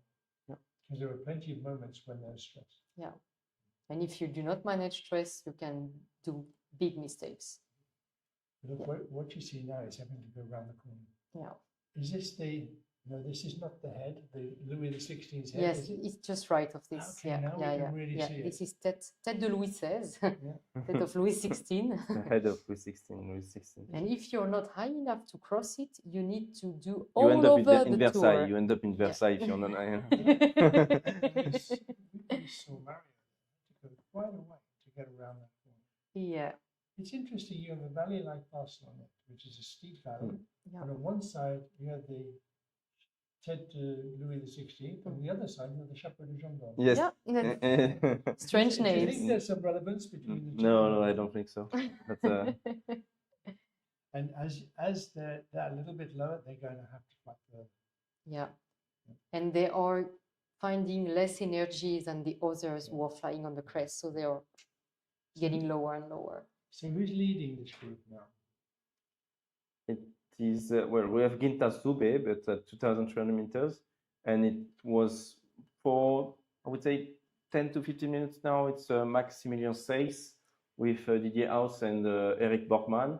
Alberto Cironis just joined them with Kevin Faure. So it's quite a good group, I would say. They're going to have to climb, aren't they? Yeah. Yes. They're going to have to climb. Gintas is out there, Lima Zulu. Yeah. Yesterday he did a really good flight and he went from the turning point in Barcelona to the south, the same way as Didier. Yeah. But he climbed straight away in 3 meters, up and over the top. Yeah. Because he was late coming into the turn and he watched what everybody else did. And he thought, no, I'll go straight. And he pulled up a lot yesterday. He came back quite well. So we have And Didier Kilo Whiskey, indeed. taking a thermal apparently. Yes, yeah. he's stopping. Yeah. Because he's stopped. off the ridge, he's not on the ridge. So there's probably very good cumulus right here with a very good thermal. And Ginta seems to come back. No, he's trying to take something on his own. Max Ace is pushing on the ridge here. There are probably quite a lot of options in terms of thermals, thermodynamic elements by the wind here. So there'll be a number of cores, a number of individual places you can climb, and as soon as one of them finds a really good one, everyone stops. like the bees around a honeypot, they will be there straight away. Yes. And it's not just a question of being able to see what the other guys are doing. The plan will give you the information as well about the rate of climb. Big difference now. Mario Kisling. Stefan stopped as well. Mario Kisling is getting at an altitude at which in Barcelonette Valley it's much more difficult to find a good climb. It can work, but it's really weaker than above because it's at the forest altitude or even less. And he's still got quite a way to go. Yeah, and he's still pushing. He's 1,200 meters lower than Didier. Yeah. That's a big, big deal. Yeah. When you've got a blind valley and you have to get out the end. Well, I'm pretty sure he'll climb. He'll find on one of these ridges, he'll find a good climb, but it's a long way behind. Yeah. It's 8 or 9 kilometers behind, effectively. Yeah. But still, if you do not find a climb until Josier, there is a real strong hotspot just after Josier, which is Tête de Siguret. It's a famous one where there is quite always a big thermal. So yeah, it's just east of Josier, and it's a really good one. Nice to arrive there at 2,500. Not so much fun to arrive there at 1,800. Definitely, because you also need to keep the local of the Barcelonette airfield, which is quite far away when you are at Josier. And they're climbing well now.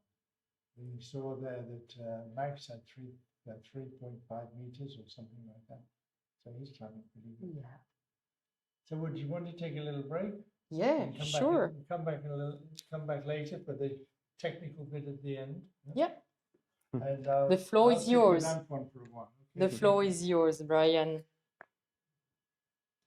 So we are on race 2. We're leaving Aude now. She will get back later when I leave to watch the arrivals and to make a live stream from the airfield in Saint-Auban when the gliders will land. We are just in between turn point 1 and turn point 2 in the Barcelonette Valley near Grand Bérard Mountain, about to reach Josier. That's a nice view of the valley here of Barcelonette, and I guess that's Barcelonette city right in front of us. But it's not that cloudy today. It's a nice view of Barcelonette, but that's on another day. We don't have a live view of Barcelonette. And Josier is just at the end of this valley. You can see Tête de Siguret, which is the mountain at the back of the screen. And of course, in the center of this valley, in Barcelonette, we have a very nice airfield with the gliding club, and they're very welcoming. And a lot of people come to visit the Alps, fly in Barcelonette. Yes. They find it a very useful place to start from. So we're not far from the turning point now. We have still pretty much everybody together, but with quite a big height difference between them. And that's going to present a problem for the guys who are lower down. Exactly. Everybody will want to climb, but in fact, Kilo Whiskey, Didier, he could probably now move on. He could probably get right through the Col de Var from there. But certainly Mario can't, and neither can Gintas. They're going to have to climb. Gintas was with Didier and the leading group 5 minutes ago, but he was 200, 300 meters lower than Didier and Max Ace, and he wasn't able to catch this pretty good thermal from Didier. So their rate of climb, we can probably pick the rate of climb up in a moment. They're all going 6.5 for Tulima. We're in the thermal right now, 6 meters even. Yeah, Kevin is going on, and Alberto is going on, and they're pushing on at 3,000 meters. They're going to be able to make the turn point. That's for sure. Might just be able to make it through the col. I think so. So I just checked on the map. The Col de Vars, which is the big mountain pass that we will have to go through, is at 2,100 meters. So they will need to be at least at 2,200 or 300 to be able to pass above this mountain pass. And of course, we know that normally, if you go to XII, you go to Serie, you go just beyond to climb. Yes. Alberto is not a local. Lima Bravo, which is Kevin, is a local. Yeah, let's see what happens. Let's see if they turn and go straight or whether they go further to the east to try to get the big climb of Serie. Exactly. Because the good thing when you're well done, Kevin, for being the first on turn point 2, followed by Alberto. Just after Serie, there's another good ridge which is much lower, but which can provide quite some energy as well before going to Col de Vars. So we'll just stick with those, with Kevin and Alberto for the moment. Be interested to hear what they do, because I'm pretty sure whatever they do, everybody else will learn from that. Yes. If they go to Serie and climb, that's where everybody will go. But quite a lot higher. The great thing about this sport is that if they arrive and they find energy at 3 to 4 meters a second climbing, then they will be at the same altitude as the others when they arrive. So they will have gained back what they were short of before. And you can pull back quite quickly if you get it right, and you can get into trouble quite quickly if you get it wrong. So usually there is a pretty good thermal here, Yeah. right? So we'll watch and see. Lima Bravo, the indications you see on the screen are actual rate of climb. It's not an average, so we have to wait for a moment or two for it to settle down and see what it becomes after 2 or 3 turns. I don't think it's 5 meters. I think well, they'll be happy if they get 3.5 That we're really happy if they get this average. So we can see Kevin Fowler and Alberto climbing on Serie at the end of the Barcelonette Valley, having taken turning point 2. I think that is. You lose track on these tasks as to how many turning points there are. It looks like a pretty solid thermal, honestly. Really good one. Yeah. Turning point 2. Yeah. And now everybody wants some of that. Please, can we all have a little bit of this thermal? And Didier, you would have thought Didier would have gone straight for this instead of climbing high, but he's reading the situation well. Christophe Abadi stopped earlier. He is at 3,800, 3,900 meters for Conrad and Arne Martin, who is still in this pack as well. So it's quite a good pack right here with at least 12 gliders. Mario's climbing back up, a little bit behind now, but he's climbing really well. They will still be streaming. When they leave this, there'll still be a gap between them, I think. I don't think they will come back completely together. Maybe we end up with 2 groups. This first group when they leave Serie, and the second group who will come in underneath. And Peter Millenard, on 3rd place yesterday on race 2, is right there with those guys at 3,500 meters. So that's quite interesting. Didier Haus in the end is coming in as well. And Gintas is coming in below. Yep. He's seen it and he said, yeah, this is going to be the place to climb. He's quite a lot lower, nearly 1,800 meters lower. That means but at this rate of climb, that's not long. No. It's not so far behind. If they're going to climb at 4 meters a second, that's really pretty quick. Exactly. Yeah. Yankee Force catching up slowly, and Adrian's back in business. Adrian's back in business, and Finally. He will be coming up to Morgon. So what a great day for everybody to be coming up together. Nobody's been dropped off completely.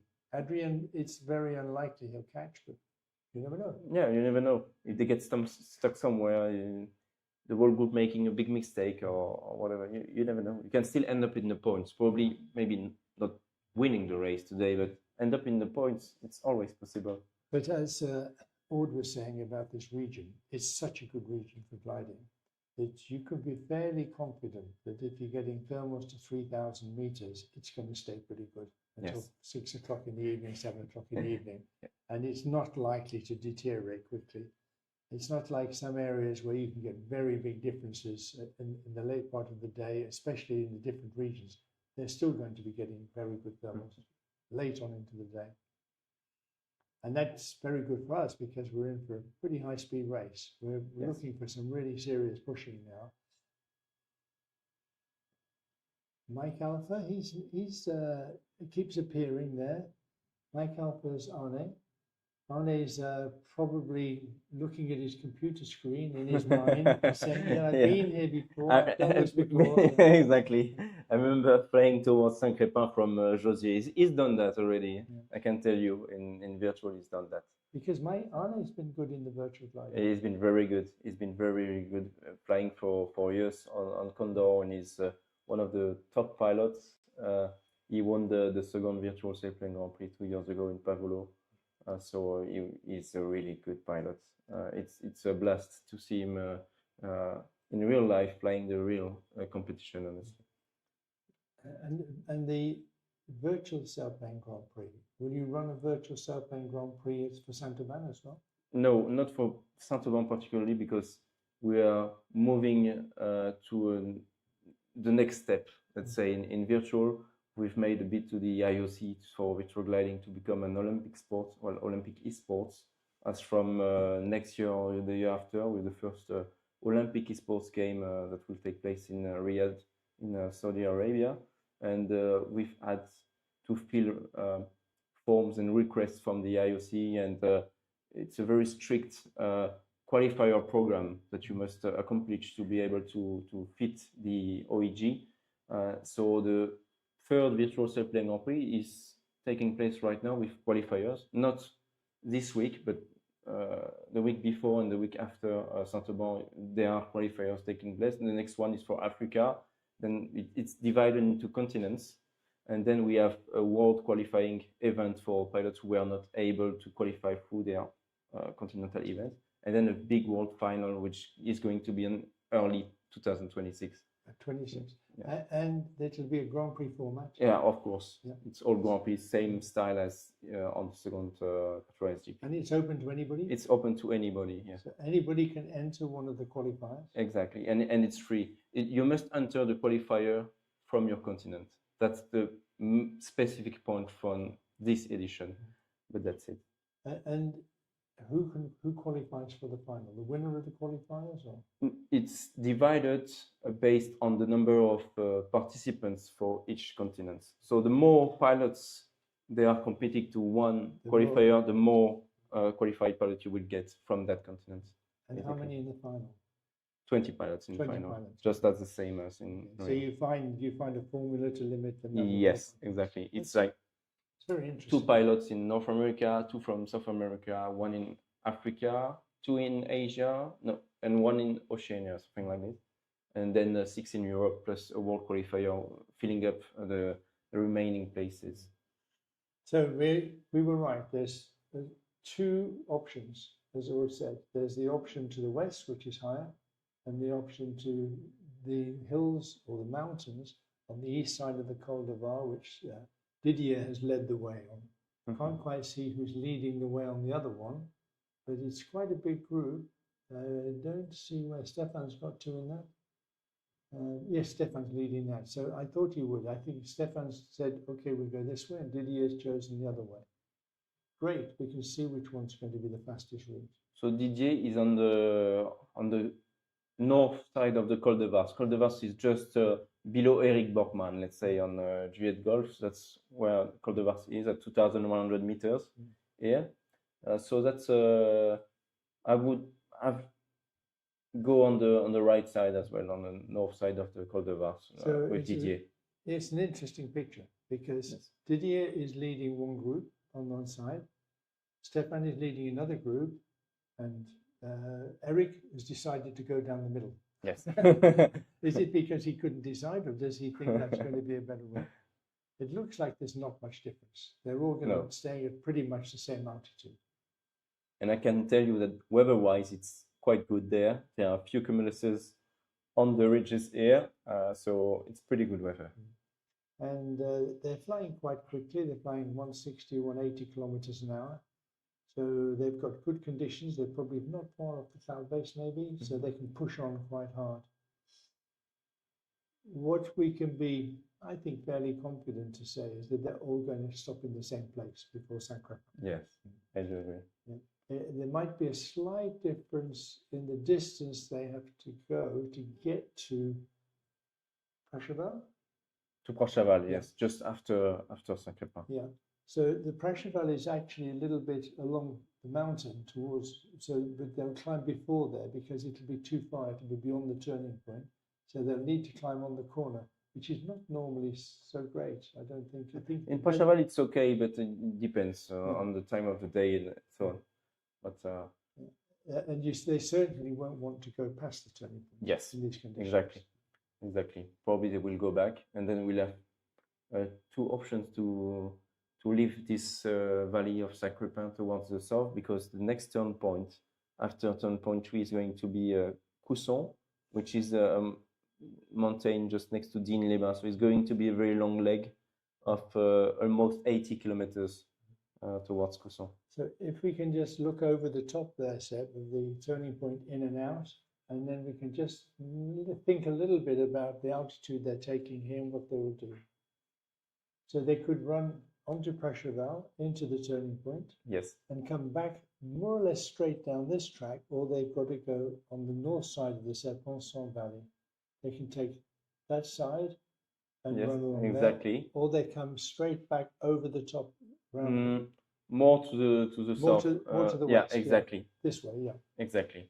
And the choice can be made. The choice will be made when they see how high they can be at the turning point. And what they will aim for at the end to go to Cousson is probably the Morgon and Dormillouz afterwards, to then join the parcours to go down towards Digne-les-Bains. So it's going to be very interesting, this part of the flight. Very fast, going from high mountains towards lower ridges. We're going to see some high-speed flying from Morgon through the Dormillouz down the parcours. Yeah, well, that's classic. Yes. I think that people like Didier will have done that hundreds of times. It'll be thousands of times, maybe for Didier. And it's so well known that all of the pilots will understand it, even those who've only flown here a few times. Yes. The pilots who've not flown here so much will be much less aware of the options at the moment. Yes. The turning point, they'll be thinking, I think I'd better stick with the guys who know. Probably. Because there could be quite a difference in the two routes out of the turning point, and it'll be interesting to see who decides who's leading the group and what their choice is. I think this is Stéphane's group here, Sierra Fox, and it looks like he's going straight to the turning point. Yes. He's not going to bother going to Prachevelle. He's high. Not as high as Didier is, but he's high. No. Exactly. It's high enough for the area, but it's always comfortable to be higher, because you will have all the options afterward. I think you will use the west part of the valley to go to the south. So this turning point looks like it's sponsored by OGN.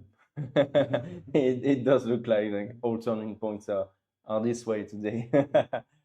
Yeah, we have the turning point sponsored by different sponsors of the event.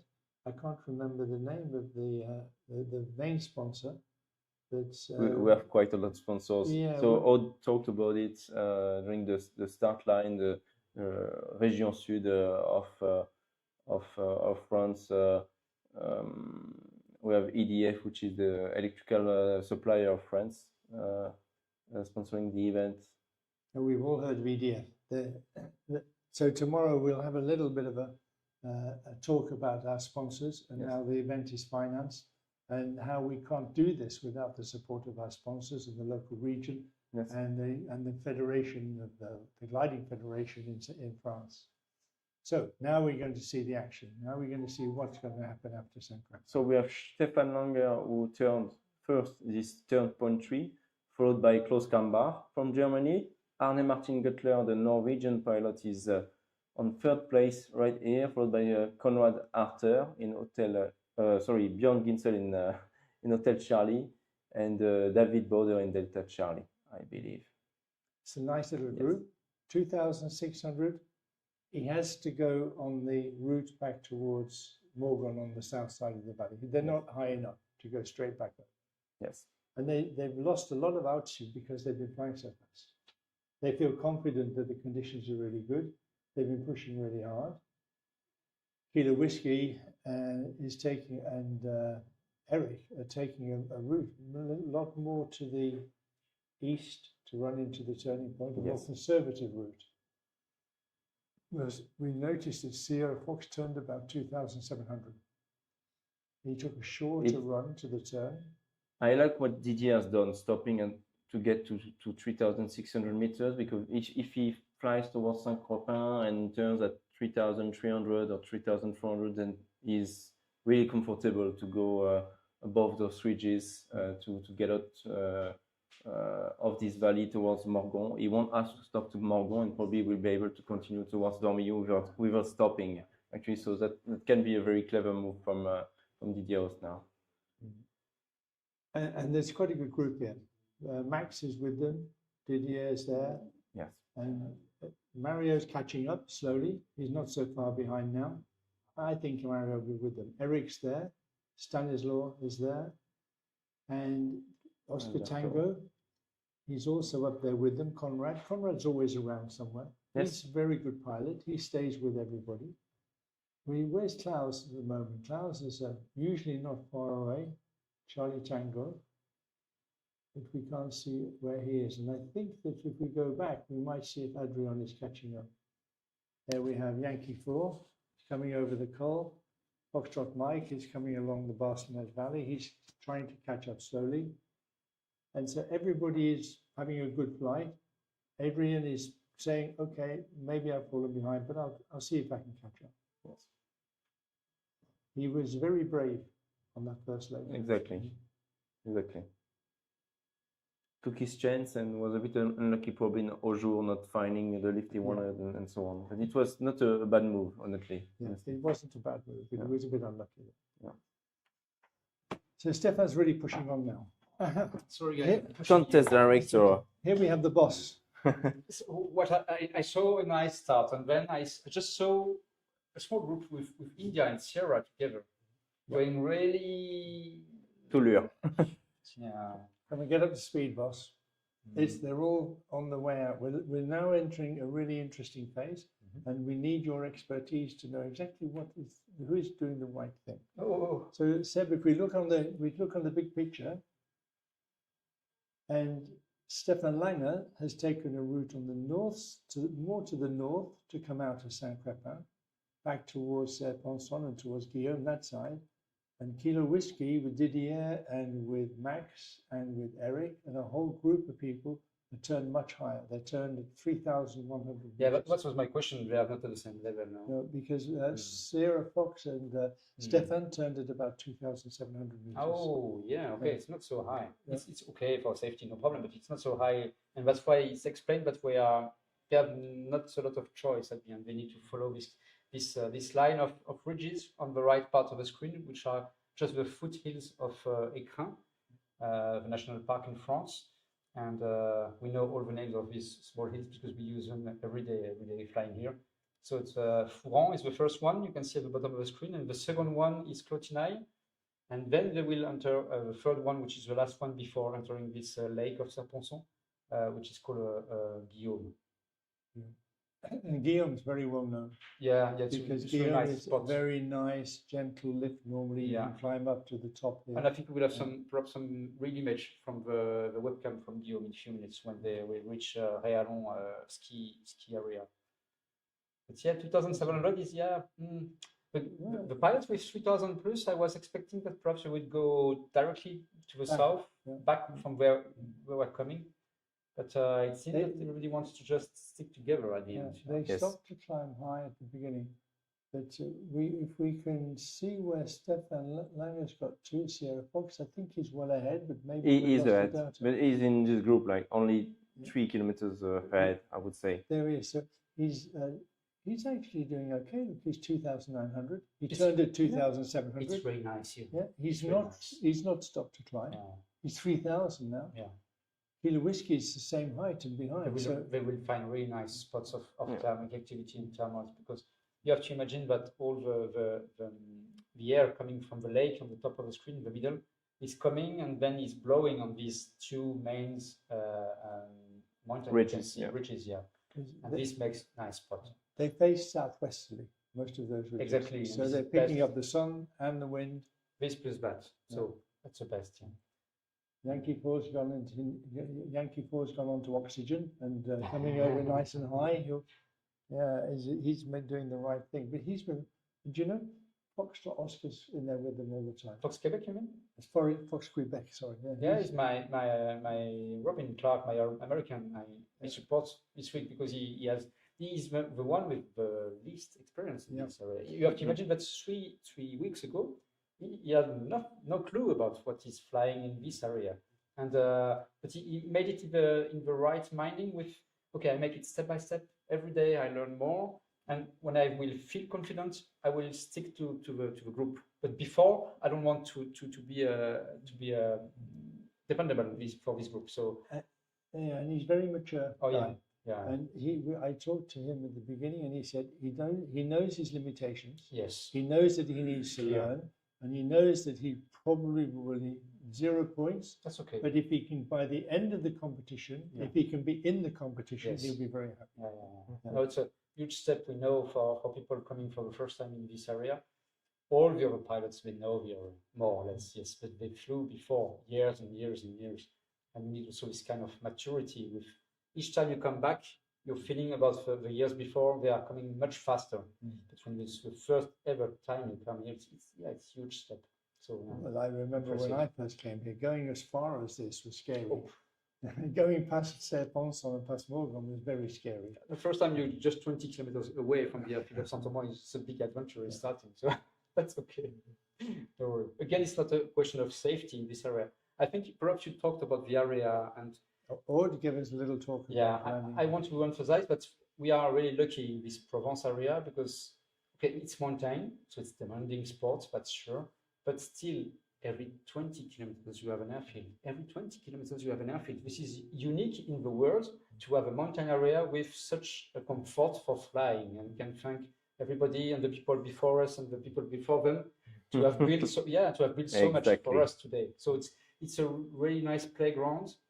And that's why also Fox Quebec, Robin, can come. Yeah, it would be too much for if it was different. You know, it's like building blocks. Yeah. Yeah. One block on top of the other, and as you get the wall built up, then you can feel much more comfortable. Oh, we are really in comfort, and I can say again, thank you for the Sud region and for the departments, so the small region of 04 and 05, who are supporting all the air sports with so many places to enjoy this area. It's beautiful, yes, and it's much comfortable compared to other mountains area. We can fly sometimes around the world. So yeah, it's really nice. So Kilo Whiskey is arriving. Didier is arriving on Guillaume. Exactly. Yeah. Yeah. And so will they cross Morgan, Dormieuse? I think you will enjoy this. Yeah. It's very exciting to do that because it is such a good run. Yeah. It is such a fast run. And Didier knows exactly at which bandwidth, which altitude is the best to run this. Yeah. But I don't know. What do you feel about? They will follow the parcours or they will go to Pleyel today? To me, they will follow the parcours and then break away from Coupe towards Cousson. I think okay, so way to the south. Yeah, okay. Yes, or they can. I said this morning, maybe go to Lubac and then cross from Lubac towards Coupe, then Cousson. I think that might be the best. I'm looking forward to see if the group is going to split in two, with one doing this and the other going to Pleyel. But you have a long way from La Blanche to Pleyel, actually. So I would prefer myself to go to Lubac de Seine and then cross towards the north of Coupe. We'll see what they will do. So this is Lake of Serpenson just below, and Morgan, which is the next big spot. Perhaps you can have a real image with a webcam from this area. Just before you go there, Arne is leading Didier. Yes, and I think he's got his computer screen in front of him today. Flying with those altitudes, all the today time. with this river is really good for him. It's really comfortable. We have to tell all the followers it's not a real race. Yeah, actually on Condor now. It's a Condor race today. It's a fake race. It's just it's raining really hard. Flying too fast, 130 is What going to we end do up that at on a raining day. On a raining day, on Thursday. Yeah, we could do Yeah, it. we can make a fake race. Yeah. No, it's real. It's real. There are all these gliders and these small labels. There is a real guy inside this cockpit. So just to give us a measure of how it's working, we keep making the comparison between Kilo Whiskey and Sierra Fox because they were two groups. Now we can see that Kilo Whiskey is pushed ahead and he's lower. Stefan Sierra Fox, he stopped to climb a little. Now we will see if whether those two tactics will really paid off. Yeah, bandwidth. As you said, Kilo Whiskey knows. And maybe we explain a little about that, about the bandwidth. Yeah, we will take some time when they arrive on Morgon and the Blanche. Yeah. We can show and I think Sebastian can make some small arrows to show the wind because it's all about the local wind close to the slope and to the ridge. And then you will see that the ridge, at the foot of the ridge is not so steep, but the more and more you go to the top, the ridge is more vertical. And this is also this kind of bandwidth. With a more vertical ridge, you have much more power from the local wind. And so he's looking for that. He's chasing this bandwidth now, Mr. And it's really exciting because Arne's flown this and he knows the bandwidth in Von Condor. And he knows this area really well in virtuals, which is really funny. He's read the book. Yeah, he's got the book here and it says. And he knows this guy, Golf and Kilo Whiskey, so he knows what they know. Yeah. Didier Hoos and Eric Borgman from Netherlands, they are in the leading group and they know exactly what it means to be spot on when they arrive on this slope of Morgon. So Didier is behind Arne and he's probably thinking, well, maybe there's something in this virtual flying. Maybe he knows the right bandwidth. But he will never join. No, not Didier. It's different. Yeah, sure, it's different. So, you can't do it when you've been flying on your left. It's a good group now. Stefan will be there in a moment. Yeah.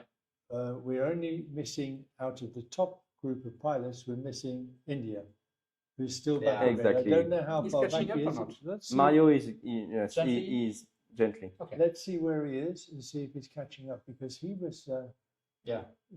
Not so far behind now. Charlie, Lima Bravo, they are all Kevin Thor, Stanislas has been with Amario all the time. They've been pretty much together all the time. They made this choice. And Gintas was doing really well, but then for some reason he fell back, and he came into the Barcelona Valley really well. You know that I'm putting the turn points not on the ridge, and I know that also it generates at what time the pilots need to leave the ridge to make a turn point and back again. And I know that it makes also some difference really fast when they are flying really, really fast. So if they are flying 180, 200 kph, and it's even more faster when you are 2,500, 3,000 meters. It's 220, 230. So if we can go right to the front, please, Eb, and look down onto Mike Alpha and Kilo Whiskey and see what the difference is between them. We want to see how close they are together. So it's great. What we're seeing now, folks, is one of the most experienced pilots in the mountains ever flying behind the most experienced virtual pilot in the mountain ever. But you can see that the virtual one is just, show me. now it's your time to show us. Can you just make some arrows with like a wind blowing from the right part of the screen? Sebastian, I know you have magic fingers for that. Yeah, so this is, the wind is coming from the right part of the screen. And it's just following the ridge because it has no chance to enter the slope and the ridge. So it is deflected to the top like this. Yes. So it's the basic. And then you have to think about the way the ridge is more and more steep to the top like this. So that's why this combination of the wind plus at one point you have a knee on the ridge. You have a knee and then you know that it's much more vertical. And this is, I want to be in this much more vertical part. So they want to be in that part because that's where the energy is greatest. So you can go past it. You don't want to get pushed up out of it. So you stay in it by increasing your speed. Yes. To stay in that. I have a question. Would you stop now or would you climb? Well, I keep going. Yeah, because the next point and the key point you were talking about is okay, We come down do I behind. go directly until Ubach and then I go right, or do I keep going until Coupe and then I go right? So this will be the next perhaps split we will see. So we come down and behind now, maybe behind Free Victor or somebody, and we can see, get closer, and we can see them running along the ridge really closely. Best altitude, 2,500. Yes. And this is Dormius, so it's a ski station. And just on the right of the ski station, you have a small airfield of Seine-les-Alpes. So we can fly very low, but there is no point to fly so low. The energy would be much less low. So we're at the right bandwidth, 2,400 meters, 2,500 meters, 2,600 meters. They're just above the top. Yeah. That's the energy band. Yeah, because also on the top you have this kind of compression of the layers of wind, and this makes a small acceleration of the wind just at the right top of the ridge, and this makes the best for the energy. The beginning of this run now, this area they're flying into is called the parcours. Yeah, we call that parcours. It's coming from I think the 50s or the 60s when the first pilot, it was older gliders, so it was much more difficult to join, but it was the Graal. Yeah, let's reach this parcours. It was the parcours de combattant. The combattant, yeah, because this is where the battle was fought in competitions in the old days. But the battle was to join the parcours. It was like, okay, a reward. And the difficulty was to join because when you're on the parcours, it's amazing. It's easy. Okay, it's not easy to be super fast, but it's easy now. You have so much energy. And if these guys aren't having fun now, it's just such an enjoyable thing to do. Even when you're close to other gliders, you know everybody will stay and everybody will keep going. Stop. So it's probably worth explaining that at the end of this first bit, which is the Montagne Blanche. La Blanche, the white, yeah. When we come to the end of this first ridge, you have the Trois Évêchés. Yes. And that's not quite so straightforward. And the problem is that the Trois Évêchés is something you have to go a bit to the left like this, and this makes a detour. And you see just on the top left of the pilots, when you follow the ridge, at one point it's going inside like this. And it's a long detour, and nobody wants to do that. So if Zeb shows us the line of the ridge along the front there, when they come to the ridge, when they come to the high peak, if you're too low, you have to go round and round and round and round. Can you show if you're higher, you can just go straight. Lubac is this one, The option for Lubac is this one. This is Lubac, and then you have Blayeul. And also on the top, you have a Coupe here. Yes, this is Coupe. So I think everybody wants to make it perhaps on Lubac and then Coupe. But the Blayeul will be a bit off, too much off on the right part of the screen. They should have climbed maybe earlier to go to the Blayeul. Yeah, I think it's too late now. They choose to be a bit left compared to the track, and they will keep it left now. Focus, that's good. Thanks. But it's always now we can see the problem with Trois Évêchés. If you're too low, you have to go around all of these spurs that stick out. If you're higher, you can keep going straight. That's true. I don't know about going to the Blayeul. I would have thought you just keep running this. You just keep running this to the end. Because it looks, you can be confident the end is good. I'd be really interested to see if anybody does break off the Lubac and Blayeul. I would be also really interested to see what the group behind is making, because perhaps they're like, okay, we need to make it different now. Because there is no way that we can catch up if we make it exactly the same as we are doing now. Eric's now pulling ahead. So the group of 2 X-Ray and Hotel Charlie much behind. India should be in there. India, he's dropped back a little bit. Because when the first pilots arrive on this ridge, they're going to pull away. It's like in the Tour de France, when you go over the col, the distance increases really quickly between the uphill and the downhill. For a while. And then it will compress again when you hit the next problem. Which is what we expect. We're expecting to compress up again when they hit the next turning point.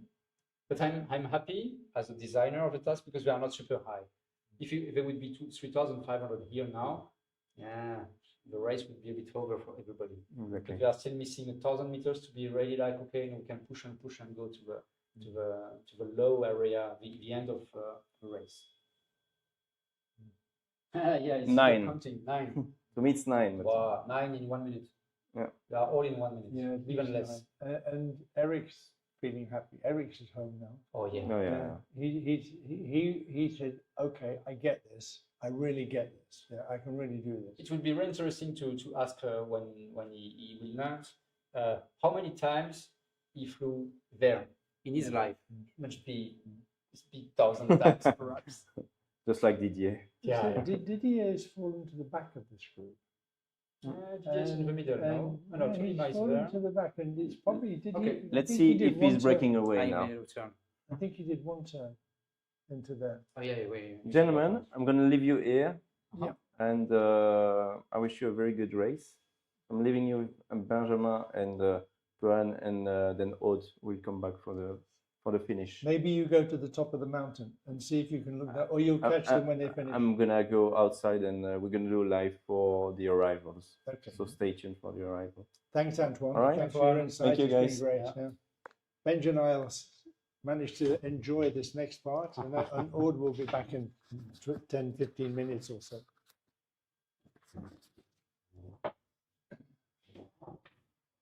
So you can, when we have Antoine here, we can see how excited the young pilots get about flying in Saint-Auban. Yeah. It is. I don't want to repeat myself, but it's really nice area because when you start gliding in mountain area, I told you before, just 20 kilometers away from the airfield, it's a big adventure is starting. Wow. Yeah. This is Trois Évêchés. Yeah. This is exactly where they are now. And there is much less snow now, but it's just marvelous. This area to fly is just marvelous. And they're at the decision point now, so we should watch carefully now, because is it Lubac-Playoux or is They it skipped Coupe? Lubac. Yeah. They already skipped Lubac. Lubac is on the right part of the screen. But they're pulling away a little bit. They're pulling out. So from the yeah, Sailplane. do they steer now to the right? But if some are steering to the right, I think some will make it direct to Coupe now. There is a big question. You can see that Mike Alpha is, or they are circling. If anybody breaks away, it's going to be Didier Kilo or Whiskey is Eric. pushing. Yeah. And I'm sure. I think he'll climb here. And the group behind, Ah. India's coming in We have quickly. a break behind. With some pilots, they want to use Lubac to be more straight. Hotel Charlie made exactly the same thing, I think, 2 days ago. When they were reaching the plateau, he made, oh no, I don't make the detour. I make it straight, and it was worth it. And he's with Tills. Tills knows Tills will They know they are want to try to get ahead. He knows he's out of the points. No point in staying behind on a race like this. Maybe we take Lubac, Playoux, and maybe we get an advantage from that. It's possible. So they are a bit lower. So they are also focusing on a bit lower slopes to be always in this bandwidth and to bounce and bounce with the energy. So it's a bit different game, but they are more straight. Kilo Whiskey is going They are in to good the south. position. They are really in good position. Yeah, Didier's Kilo Whiskey is in good position. I think 3 Victor, Max Seis is in this group. Sierra Fox, Stefan Langer, number 1, best pilot currently, is in the group, leading group. Mike Alpha, so Arne Güttler from Norway, Leo from Italy, Mr. Alberto Cironi. They are all at the same level, same energy, altitude. Wow, it's really impressive. So they're coming slowly towards the end of race 1. Yeah, and Didier is making, I make it more straight now. He's making a decision Now he's decided. Yes. Yeah. They're coming to the end of race 1 as they approach this turning point and entering into race 2, which is the second part of this race, much lower, much more technical. And it's still a big advantage for the guys who get there first. But some pilots want to make the break now. Yeah. Because they know it will be much more difficult. And the advantage you have at the end of a race, even if it's a thin advantage, like 50 meters higher, they know it will be worth it. Just 50 meters will be enough. If you can see there are more than 10 gliders in front of you, and you have a chance to do something different, it's time to do it. Yeah. Because you don't get any points. Less than 9th place, you don't get any points. And they all want points. They're hungry for points. Now it looks like we might even have 3 groups.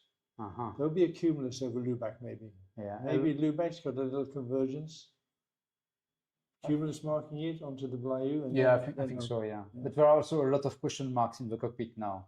because it's always the detour. Is it worth it? The detour. Okay, there is a nice stimulus, but it's a detour.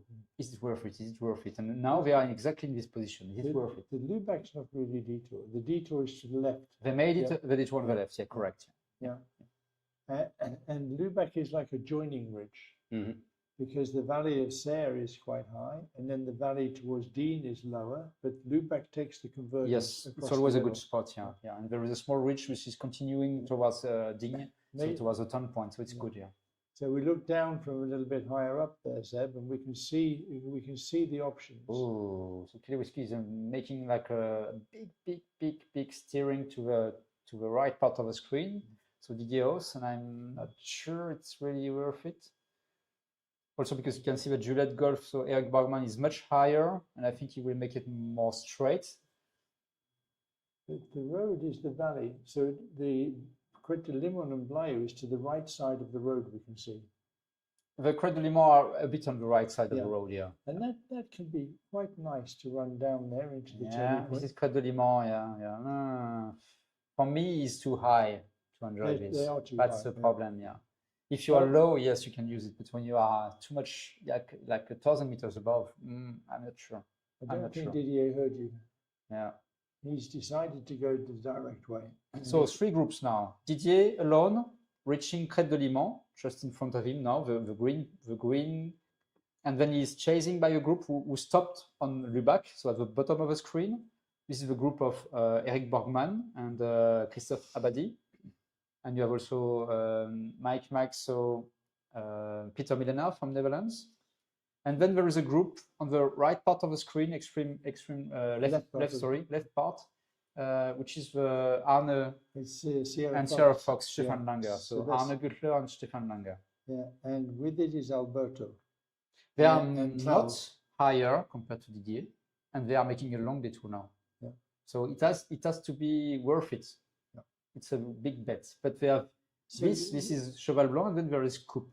So come back, please, Seb, over the 3 groups, and we look at it. So the principle for the lower group, the ones who are climbing now and they've stopped to climb, is I want altitude to glide straight to the turn. Yes, to make it straight now. Didier thinks he can run in an energy line like we were talking before. He can stay in the energy band and run to the turning point and therefore go faster. But it's too high. Well, maybe that's what he's thinking. Yeah.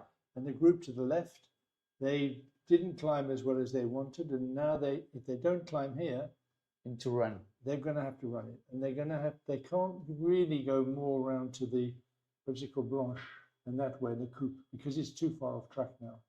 So this is Cheval Blanc where they are. Yeah. And they are going to. That's the Coupe in front of them. Coupe is just in front of them, so they will make a S, and then they will follow to the left, and at one point, okay, we go to the turn point. Yeah, exactly like actually, that might turn out to be. That's what my preference would be. The more energy on that route than on Didier's route. But again, they are much higher compared to Coupe itself. Coupe is 1,600, 1,700. So when you are 500 meters above, it's not so much. Not so much. Unless it's giving off good thermals. It has to be thermals and not just a dynamic energy like they are just 20 minutes before on the. And we can see that Didier is flying quite slowly. But he's climbing. Yeah, he's flying quite slowly. Has he stopped to climb? And everybody's coming, is joining now, and he will be much higher compared to them.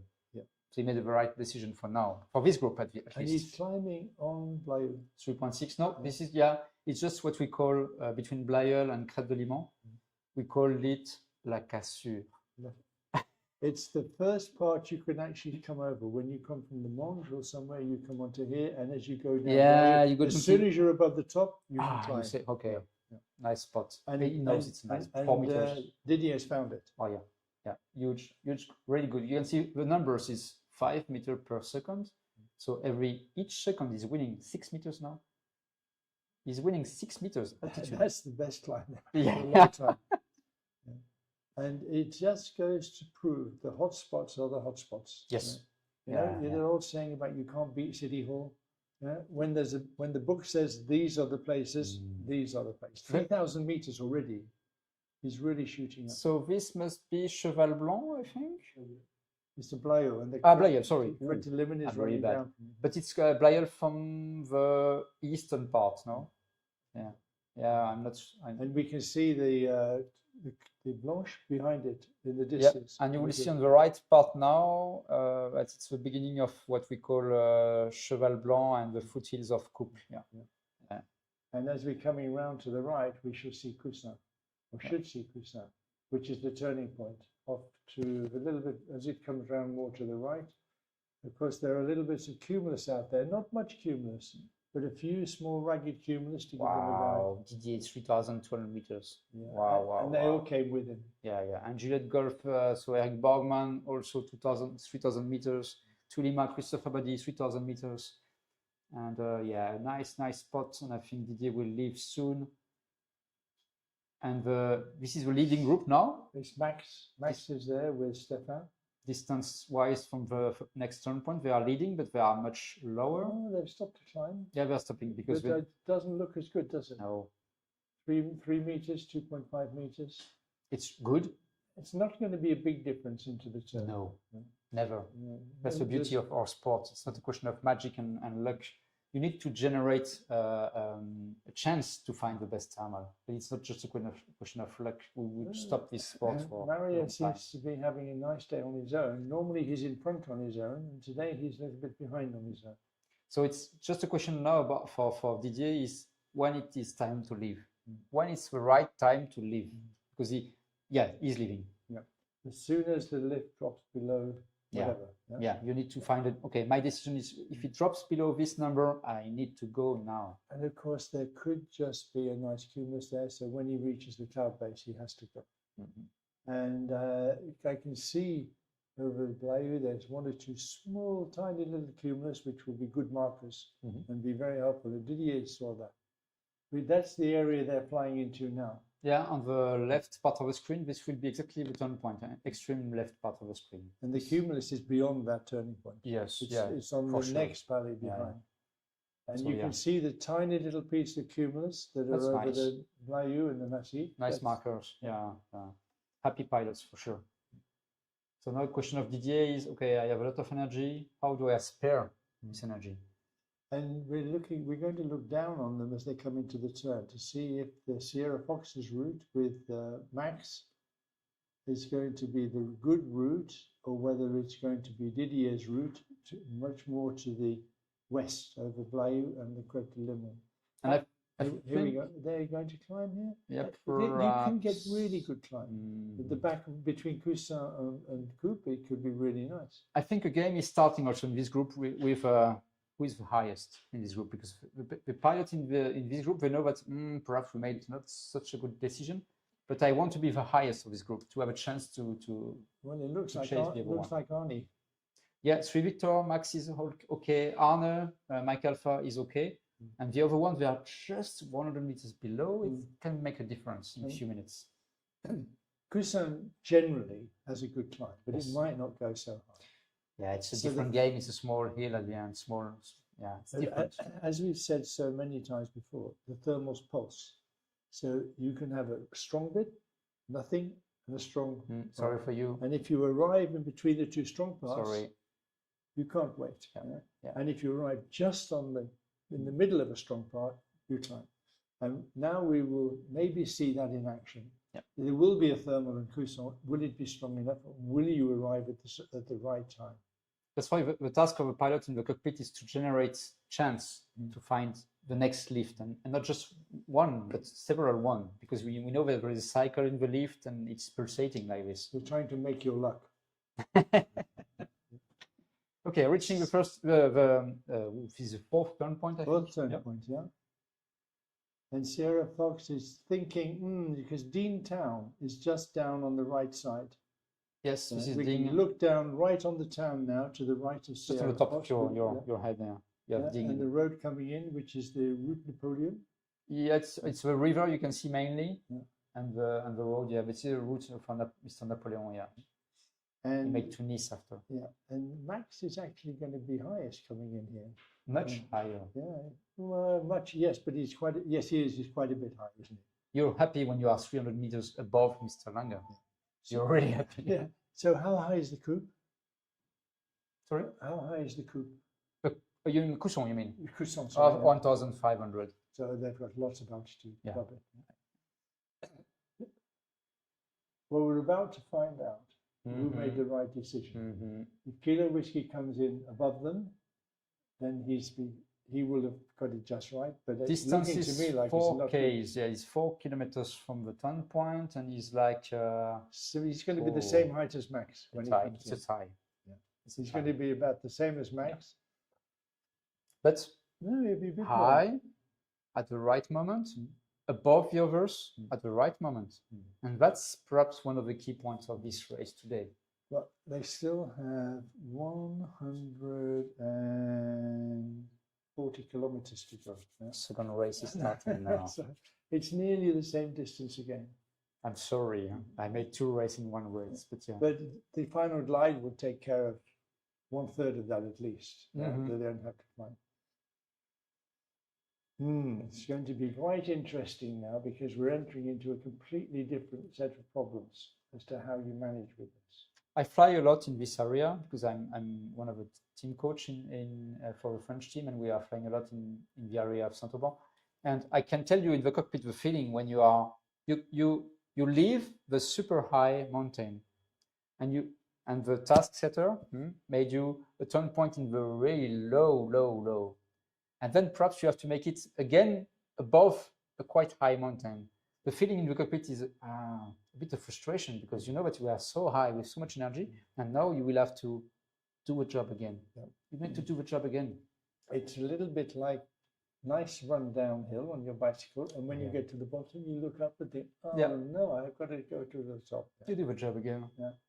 And we know it takes a lot longer to go up than it does to come down.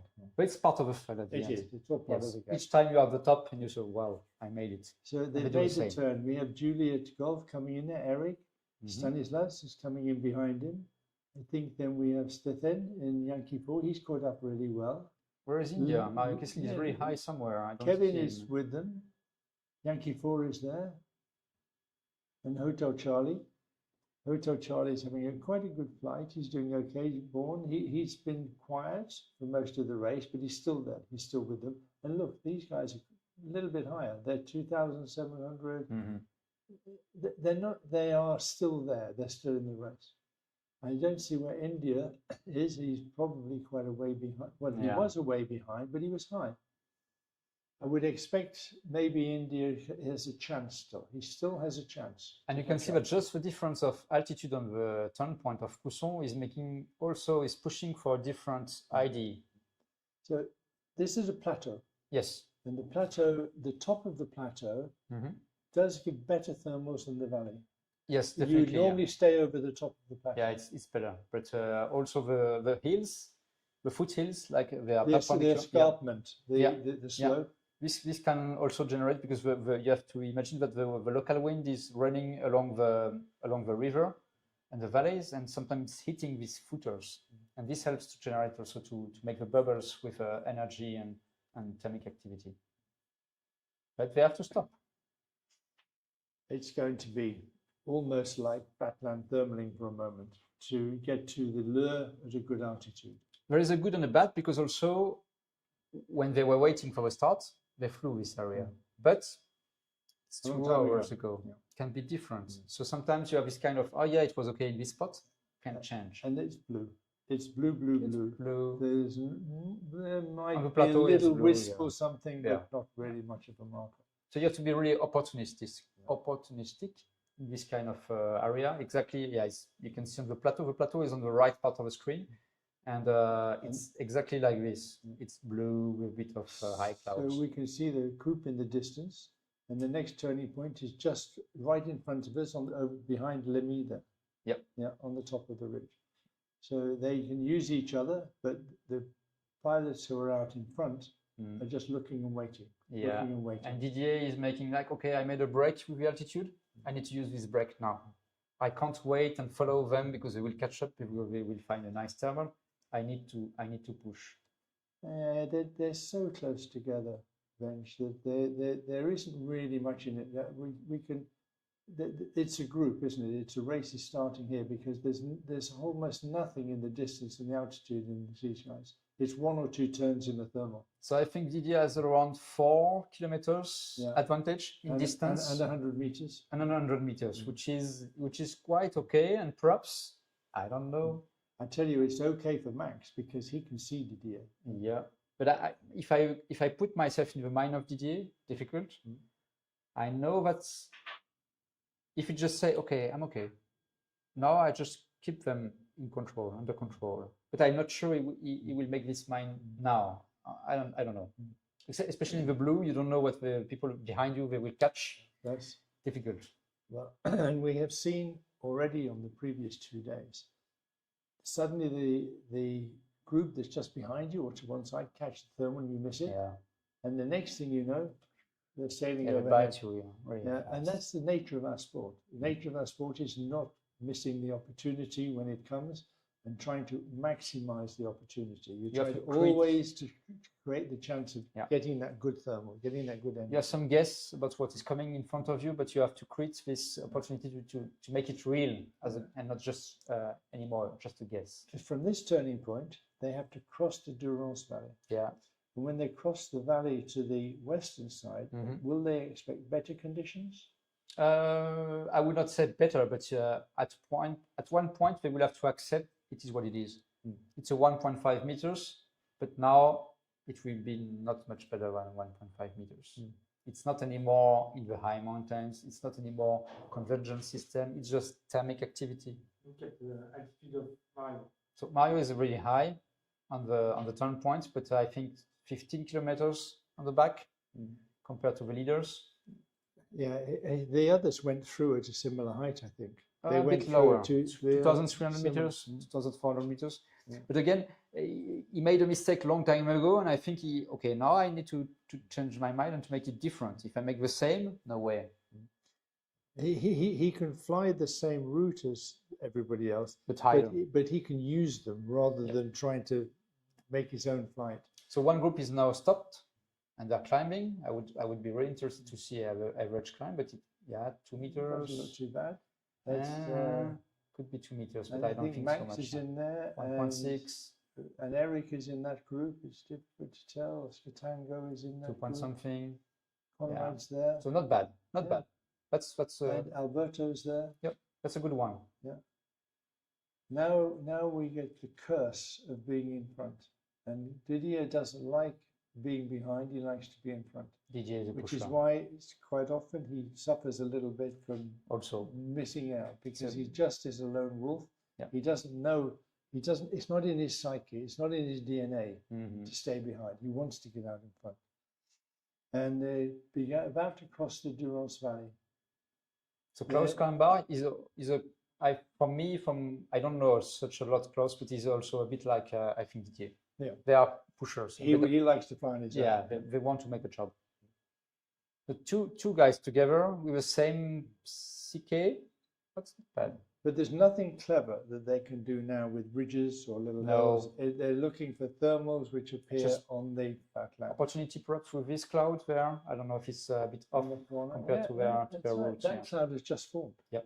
Yeah. It's formed while we've been talking. So this cumulus in the middle of the screen on the top is perhaps the energy they are chasing now. These two leaders. So Klaus Kambar from Germany and Didier Haus from France. But I think they are off. Yeah, it's much more on the right. Yeah. We will not use this cumulus.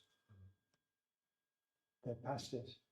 So 10.5 is Lurs. It's a really nice village in the valley of Durance, just on the foothills on the west of the Durance Valley. And they are north of Manosque. The Manosque area is also really nice. And you are in the area of Fort-Calquier. So all these names, French small village and small cities, which are really nice also to visit. And how high is the ground? Yeah. When you are in the valley, it's really low. It's like 350 meters. But then on the foothills, they are also really low, like a maximum 500 meters. So when they made the turn, they're going to be flying uphill again, back towards the left. Yeah. To the north, they will be up and up and up. They have to accept this so step by step. They're not going to be much higher, but much height above the ground. No, but I think I know what is the spot Mr. Haus is chasing now. Do you mean you've already booked this spot for the French team? Yeah. Where the French team always go when they get into trouble on the west side. Yeah, I know somebody making a barbecue there. Yeah, You know? so And no. We are. The next spot is really close to Saint-Auban airfield because we have some release area. You know, we are using tow planes and we put the gliders in the air, and then they have to release. it's a release point. Yeah, and we know that this area, which is called Piton-Perry, and this area of Piton-Perry, normally is good for generating some bubbles. But again, cycling, so you have to not miss the spot. As Didier comes into the turn, if we look back and see how far behind the other group is, we can probably look all the way down and see where everybody's got to now. Like you said, yeah. Yeah. So they are in different altitude. They are a bit back, but I think they will reach the turn point like 200 meters above what is reaching now. Didier 1,600. So Didier is the first on turn point 5 Lurs. And he will now take the line on the western side of Durance Valley, with the ground rising in front of him back towards the Lure and to north of the to the west of the airfield. You can see just on the top of the turn point where Didier is, it's all greenish. And all this greenish area is some hills coming up and up and up.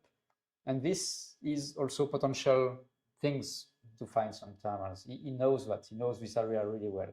Klaus Kallenbach is joining. So this is what we see on Lure. It's a long way away from where they are. Still a long way, and they are a bit too low to catch up. To get from where they are to Lure, they need to climb up 2,000 meters to come round on, or to come onto the top of the Lure. Lure is a bit a biting mountain sometimes when you have this kind of thermic activity, because it shows you the potential with an ice cloud, but you have to reach it. And it's on the other side. And you have to accept to make it step by step before you jump in this area. And see, it's not so easy. Didier is getting pretty low now. No, that's okay. That's he's still okay? Yeah, it's still okay. He's only 1,000, he's what, 900 meters above the ground, 800 meters? Yeah, a bit less on the top of the hills, but he knows also that he's generating chance now. He's in this, okay, I generate chance to find the next one. He's going into pulling hard. So he'll be hoping to climb in the next few minutes. And if it's a good climb, it could almost be the end of the flight for him, because from a good climb, he will get onto the Lure and he'll be able to make it home. Correct. So whilst it looks like a long way to go, it's only actually one good thermal to make the flight now. And it's difficult in the cockpit also in this kind of conditions to say, okay, I'm climbing enough. I need to stop now. Because if I'm pushing down and pushing down and pushing down again, okay, perhaps I will find a better thermal, but I'm in the lead for now. I need to stop. I need to stop. We've seen that mistake has been made on the last 2 days. Many times. When you can't win the day twice. So when you're in front, you need to live a little bit defensive. You need to protect that position. Yeah. So now he's pulling again.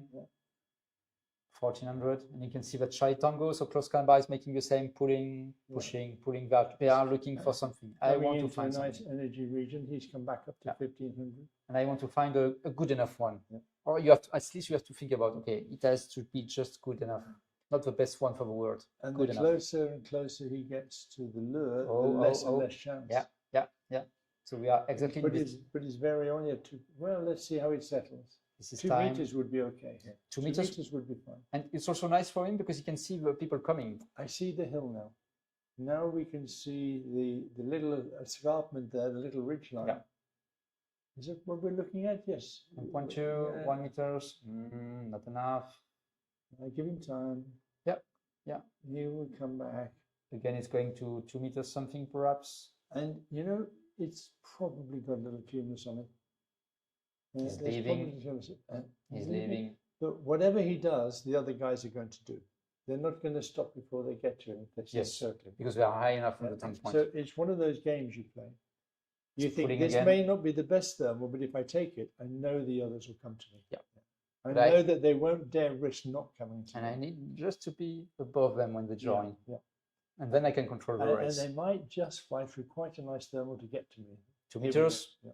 I would say 2 meters or 1.6 something average, we will see in a few seconds, would be enough. Because he had an advantage and he was in front. And Of course, that's the disadvantage of being in front. Is you have to find the best part Yeah, of the I think it thermal. will be okay. It looks like it's going to be okay. It'll be tight, but okay. Yeah, he's going to be okay. And we can check his altitude there. Yes. 1500, 1600. Yeah, I think he will be they're okay. coming up. Yeah. So Juliet Golf will join below for sure. 3 Victor, I think, is a bit. 3 Victor is a 1000. Yeah, so he will join also below.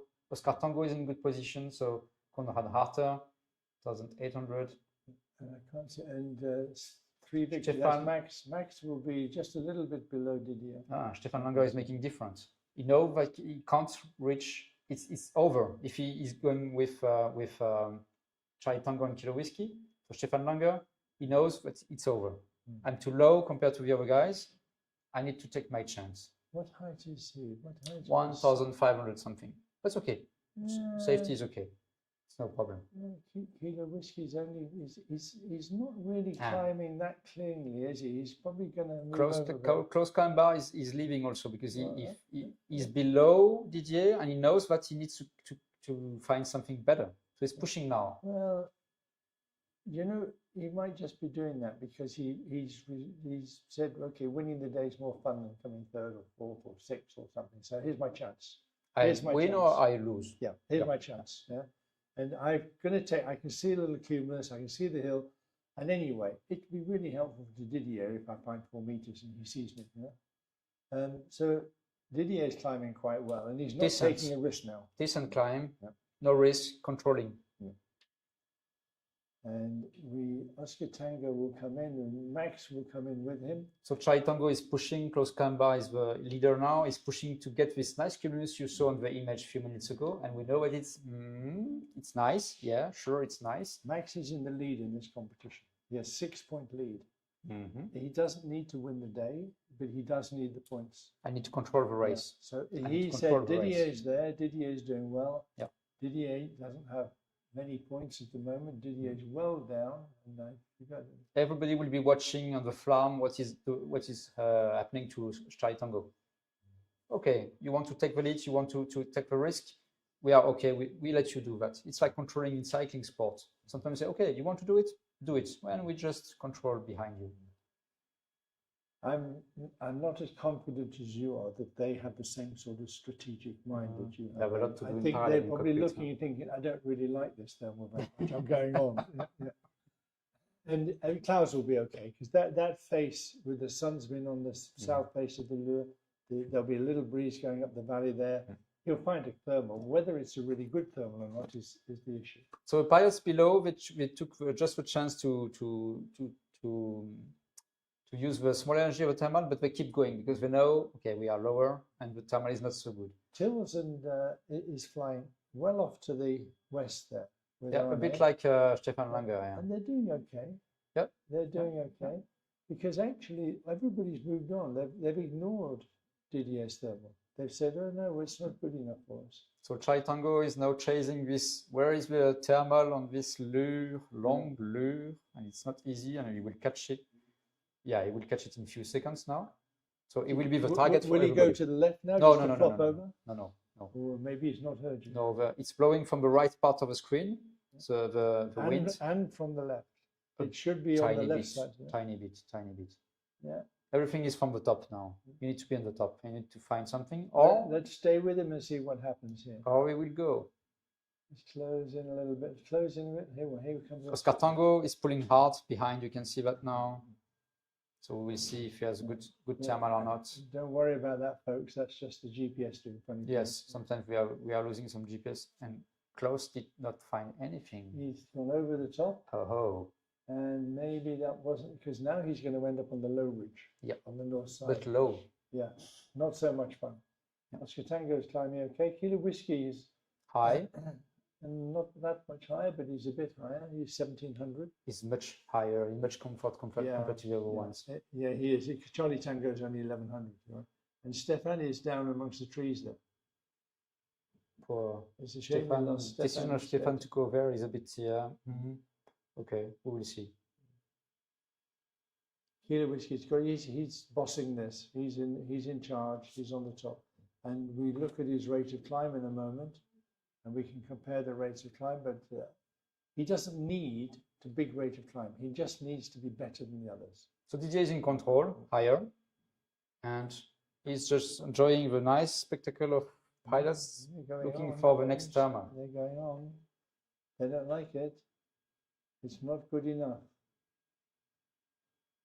Well, we knew there'd be a second race, yeah? And we're getting a second race. Definitely. Max is still there, and they didn't like that so much. Are they over the top of the lure at 1400 meters? Only just. The lure is now over. Yeah. But what's the top of the lure? On the eastern part is 1,300 meters. So they're nicely cleared over the top. Issue. That's why you can see Hotel Charlie is going a bit, steering a bit to the right, because he needs to make it over and push. Yeah. And Stefan didn't get over. He's coming back, Stefan. He's coming back from the south part of the slope, and he has to make it a long way now. I think he's probably just about climbing there. He seems he's to looking be for in something. the same place. Definitely, he's looking for something. So when you set this race and we put in these little traps, it seems that every trap catches somebody. I have some mice. Yeah. In my game, yeah. I have some Every mice. trap seems to catch somebody, and it's the pilots have to plan that. They have to plan that and say, in this point, I need to try and avoid this situation. Yeah. And I'm sure Stefan said that to himself, but it just didn't work for him. It just didn't happen. Arne's still there. Arne's still in the mix. And maybe Ord's going to come back and join us soon for the last part of the race, for the final glide. I need to because go back you're to going the to have tower. to go bench to work. Enjoy this crazy and so race. pass on the mic to Ord, and she will join us. And I'll change seats here. That's good. We're all moving about. Benjamin has to go back because he has to be in the tower. And he's anticipating people calling final glide soon and coming home and having to do his job. Hi, Ord. Hi. It's been watching the race? Yes. I couldn't resist to follow. It was really amazing how they accelerated on this high mountain. And we're now back into the plain area, and race 2 exactly has started. And yeah, still a lot can happen right now. And it looks like the trap called Stefan. Yeah. He didn't get over the lure. He was behind it, and we can see he's quite a lot lower. But he's actually okay. He's now past the lure, and he's going to cross over. And India is there. India's caught Stefan now, and he's above. So Mario's maybe going to get in the points. Maybe he's going to catch up. It was a good strategy to climb before entering the plain area, because they haven't got good thermals for quite a long time now. No, they seem to be not happy to stop and climb for very long. Yeah. So maybe they're a bit over optimistic. Maybe they're pushing too hard, or maybe they can see something that we can't see in the distance. And this ridge line that's on the north side of the valley that runs through the lows, the Jabron Valley. Jabron Valley, yeah. The ridge on the north side, normally we would find good thermals along this. Yeah. It's a good ridge, south exposure. So thermals all along the ridge are possible. And Didier is with Tulima. That's Christophe Abadé. Yeah. Christophe's a good guy to be with in this situation. He knows he hasn't performed, he hasn't scored any points yet in the competition, but he's good enough to score. Yeah. He's good enough to be there. I don't know what's happened to Kevin, where Kevin's got to today after his brilliant fight yesterday, but I think he's not far out, but probably a little bit behind the points. Yeah. Kevin is Lima Bravo. He's there. He's close, but he's quite a bit lower. Yeah. And we have Alberto, and we have Max there. Max is quite a lot lower as well. And Stefan, they need to get a good climb on this ridge somewhere.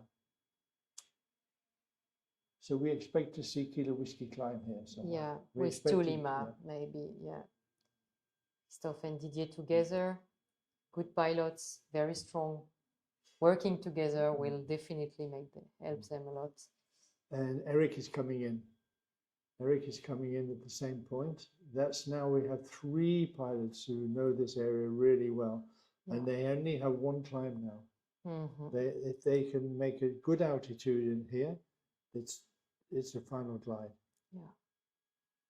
It's interesting. We now display the goal arrival height, which is the height they need to gain to be on the final glide, to be sure to fly back home.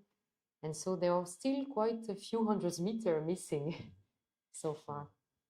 But it makes it very difficult for Stefan to get back into the contention, because I think in this group here we have, it's difficult to count now, but we probably have 8 or 9 gliders together in the same group at the beginning.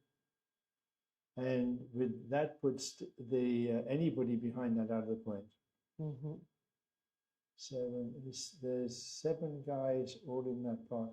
Can we just look out and see if anybody's doing anything different here, please? To X-ray, he's quite low.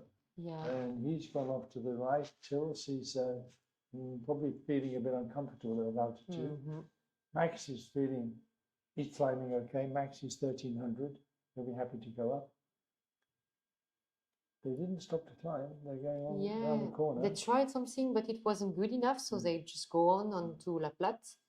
And just behind, we saw a group of gliders thermaling on Roc de l'Aigle, which is close to Sisteron. Yeah, exactly this. Hotel Charlie, Leo. They're all climbing right now, so I don't know if they're quite a way well. behind, but they're already higher. Yeah. Yeah, they seem to climb very well. 3 meters per second. The whiskey is still going on, and everybody else has stopped to climb. Now is the time to be really tactical, because you don't really want to find yourself alone ahead, because it's impossible to get back. If they come above you now, that's you don't have any time left. Yeah. Leo is climbing, and Max is climbing pretty well, I think, 2 meters. That'll be good for them. And they're going to be coming up at, but they're still quite a long way short. They're still 600 or 700 meters short of final glide. Yeah. So we can just look at the heights again, please, Seb. And we would be able to tell, and Leo's at 1500 meters. Kilo Whiskey hasn't climbed. Now is not the time. Still pushing. Yeah. Maybe it's a strategy. Just rely on energy lines just ahead. And it makes me feel very tense for it. Yeah. Right? When you think, ooh, Didier, it makes me feel quite tense because he's comfortable, but you want him to climb. Yeah. It doesn't matter who it is, whoever that is in front, you want them to climb. Yeah, definitely. And especially because then after turn point 6, Laragne, you are in the plain, in the Durance Valley. So there are less opportunities to climb then. So this is quite the last chance to climb. Unless Didier is really focused on somewhere where he can climb. There is a Chabre ridge just ahead of him. And he's maybe there is a cumulus. Oh yeah, definitely high enough to catch something. Yeah. Well, he's done it twice today already. He's set off and gone on to the next ridge on his own and found a really good climb. Yeah. So he needs to be 3rd time lucky. Yeah. He's done it twice and it's worked out okay. Tillis is in the weeds, as we say. Yeah. He's beginning to think, is his option going to be Sistron Airfield or my engine or another thermal? Yeah. He can still find something in the valley, but it's these guys are coming unlikely. Up towards final glide height now. Max is not far off. Yeah. And they 1700 meters, still climbing quite well. We look at the rates of climb, please, Seb. And if they're getting 2 meters, they'll be.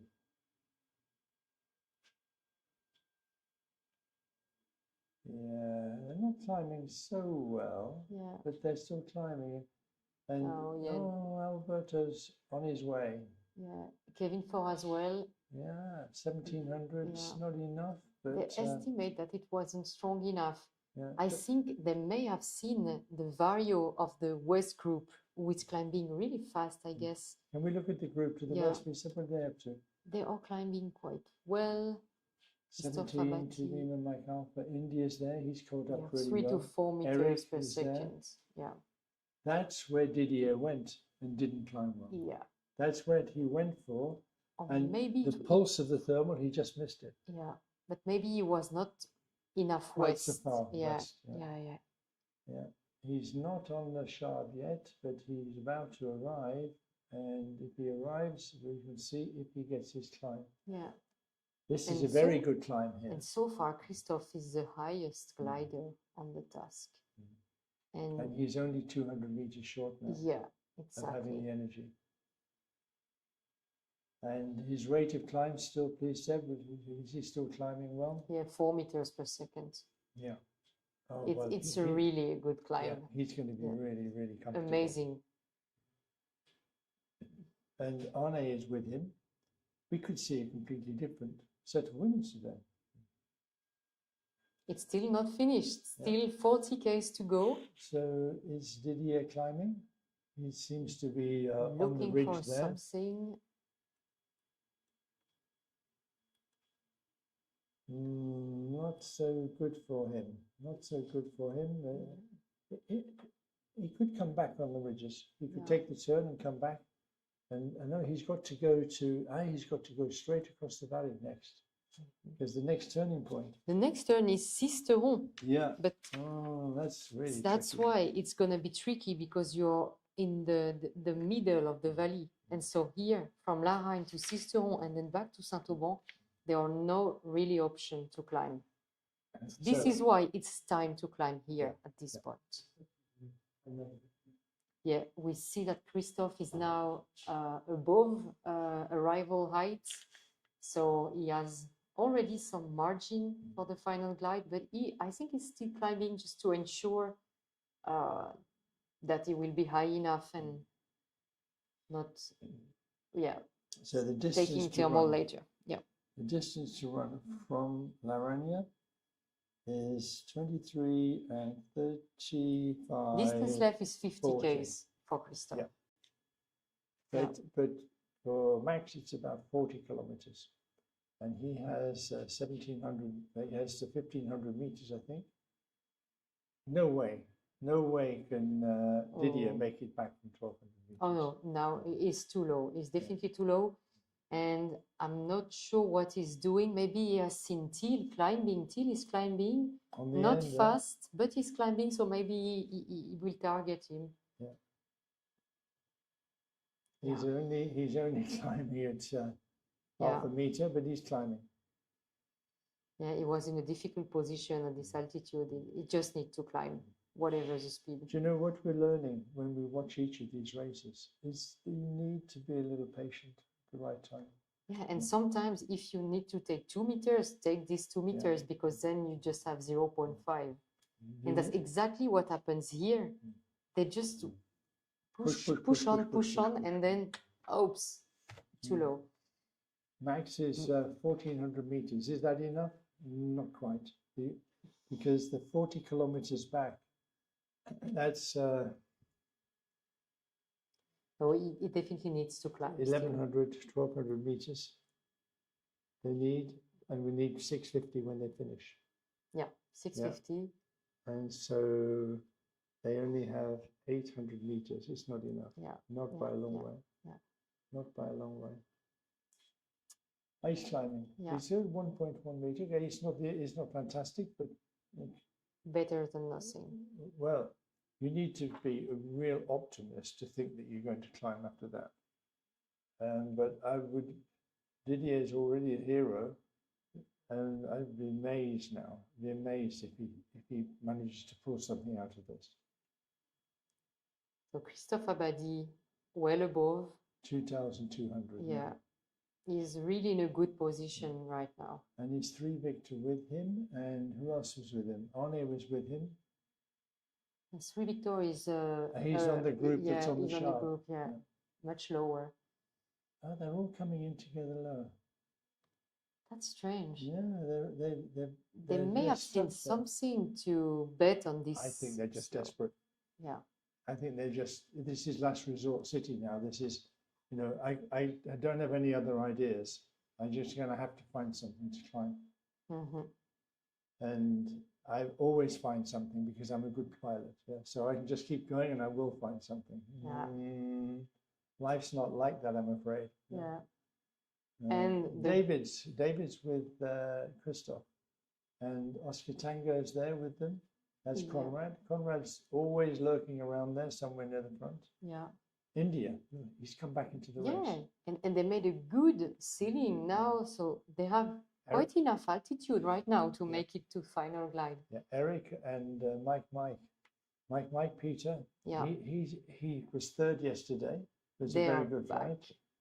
Back right now. And the energy, it's showing that they have an excess of energy on the final glide. Of course, the wind is south, so there's a headwind coming back. Yeah. And I'm not certain about this 1,200 plus 2,000.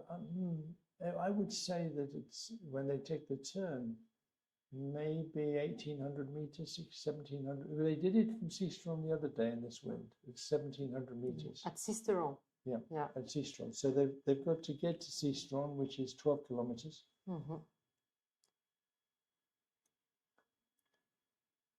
Okay, Christophe turning Laragne. Yeah. Very big difference, high. 1,000 meters difference between Yeah. him and Lima Bravo, Yeah. between Kevin and Christophe. Oh, come on, poor old Kilo Whiskey, Didier, they just didn't find anything. Yeah, but it's hardly likely to find something in the middle of nowhere of the valley. Or maybe they have seen like Cumulus or other gliders or paragliders, but yeah. If you believe in miracles, you can go on. you can go on. Miracles hardly ever happen. Yeah. Although maybe this is the miracle. Maybe it's the moment. Yeah. It's still going to be a long way behind. Yeah. Because the guys coming in now at 2,000 meters are going to be on final line. Oh, look at that. Yeah. How did you do that? With Leo. Oh, maybe there's something here. Yeah. Maybe not. What have we got here now? We've got two lemurs coming in. He's on his glide. And can we put the altitudes back on there, please? 1900. That should be good. Lima Bravo is too low. 3 Victor, too low. Hotel Charlie, too low. Quebec Tango, probably okay. India, probably okay. Yeah, the group who climbed over south of La Platte did really a good strategy.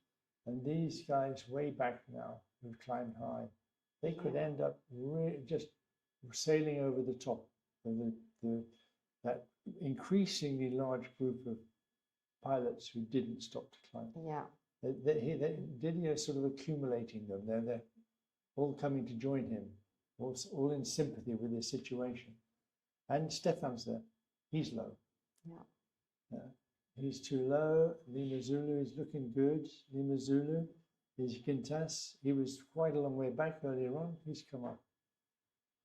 Do you know the old proverb about the tortoise and the hare? No. I'll tell you about it's the old proverb of the hare keeps running and stopping and running and stopping. The tortoise just walks all the time, slowly and steadily. And slowly, steadily, patiently. Yeah. Doesn't always, but in this case, it's looking like it's winning the race. Christophe was he was quite well up in the group when they were in Saint-Crepin. He dropped back a bit, but now he's well up. Yeah. Looks like he's got a final glide. If he turns the 1,700 meters, he should be coming up. Yeah. You're really traveling, hopefully, if you set out across the Durance Valley at 900 meters. So we have Eric, looks like he has enough. Mike, probably. Mike is it's doable. Peter. He's going to be back in the points. Mario is a little bit tighter. Yeah. Mario is looking like he's probably a little bit short of altitude. Oscar Tango, Oscar Tango could be okay. Conrad. They're all very good at final gliding. They're very experienced. They're all very good experienced top pilots. And Conrad is a really nice guy from Germany, flying his first Sailplane Grand Prix final. India will be probably flying quite slowly now. India is going to try it. I think it looks like he'll try to make it. Make sure you're gonna fly home, yeah. Yeah. And our low gliders, Alberto Cironi, Kevin Ford, and Kilo Whiskey Didier, they are all just fighting to Trying to climb. stay up. Yeah. What's the airspeed? We put the speeds on, please, Seb, and see what we get. Yeah, he's smoking 200 kilometers an hour. India's speed, he is 200 kilometers per hour, yeah. Not pushing too fast. He doesn't have that much margin, Mario. So. No, well, he can see points. He can see points. And he said, if I can pass these two in front of me, 260 kilometers an hour, I don't believe it. Mike can't be flying at 260 kilometers an hour when he's only that altitude. He's got enough height, but he's slowed down now. That little group of three, Juliet Gold, Eric, Mike, and India, they will have a little battle on the final glide now. Chulim is well away. Chulim is on his own and he's out in front. Eric, Peter, and then Mario taking the last turn point. Sisteron Airfield. And if we go back to altitudes, Mario is only 1,500 meters. Well, he tried this from 1,200 meters or 1,300 meters. You can do it. 1,500 meters is okay. Yeah. Below 650? He needs to be 650. He's flying into wind. Okay. It's doable. Yeah, it's doable. Yeah. Well, he's done it. He did it the other day, but he fell out of the penalty zone. He fell into the penalty zone. He's passed Oscar Tango, and that puts him more in the points. Tulima's looking good. Mike Alpha's looking good. So very good. Mike Alpha, super high. Looking back a bit, Seb, behind towards the turning point again. Yeah, we have Mike Alpha approaching. 7, 8, 9, 10. We've got 10 pilots here all on glide. Yeah. And we have, this is going to really make a difference to the overall results. They've got to get home yet, but one can rely upon these gliders making their glide well. They're climbing. They're climbing slowly, but they're climbing. Yeah. Well, it wasn't a full miracle, just a little bit of a miracle. Yeah. They didn't climb well enough to come back into contention, but they haven't landed. Or maybe they haven't switched from the good conditions to the high mountains to the weaker conditions on the plane. And so they said, oh, 2 meters per second isn't enough, but it's good in this area. So. But it's what we were talking about this morning. It's the pressure the pilot is put under by the people behind him. Yeah. They're pushing him into making a mistake. Yeah. And that's happened on every day to a different pilot. So. Sisteron, beautiful city. So that's looking down towards Saint-Auban. No, it's to the north. It's looking back to Sisteron Airfield. So they're coming from that direction, from Sisteron Airfield. They'll be well above the castle. Yeah, definitely above the castle. Otherwise, but it's quite narrow at that point. Do you get a strong wind through the gap there? Yeah. You can have a Venturi effect in this. So you wouldn't want to get too low there because the wind strength is going to increase quite a lot. So Christoph's got not much distance to run now. He's only 9 kilometers to run, and he's good. He's got plenty of altitude. Followed closely by Eric, and then Peter. Eric's had some tough luck in this competition. So we'll see how he gets on with this final glide, if he can get into second or third place. Currently, Peter's got 7 points, And Christophe has no point, so it's going to bring him right up in the standings. And Eric, he's going to be brought, if he can be in second place, he'll get 9 points, which will bring him up into 14, so he'll probably get up into second place. And Max will probably still be at the top, but only just. Yeah. Because Max is looking like he's in the 0 Point Club today, unless they do something really well in that climb. Yeah. They're coming over a small hill in the control point. And when they come over this hill, they're almost at ground level as they come over the hill. And the control point is designed that it aligns the finishing gliders with the finish line, so that they're all flying parallel to each other with no need to maneuver as they approach the finish line. And we can now see Oscar Tango. Oscar Tango, sorry, yes, it's Oscar Tango. It's Conrad, and we can see Peter Milliner, and we can see the India. Yeah, And India Eric, won't make it further. I think the gap is too big now. It's looking like yeah. It's looking like that's going to be the order of finish, because Mike is just a touch lower than Eric. Eric won't make the same mistake twice, you can be sure of that. Yeah.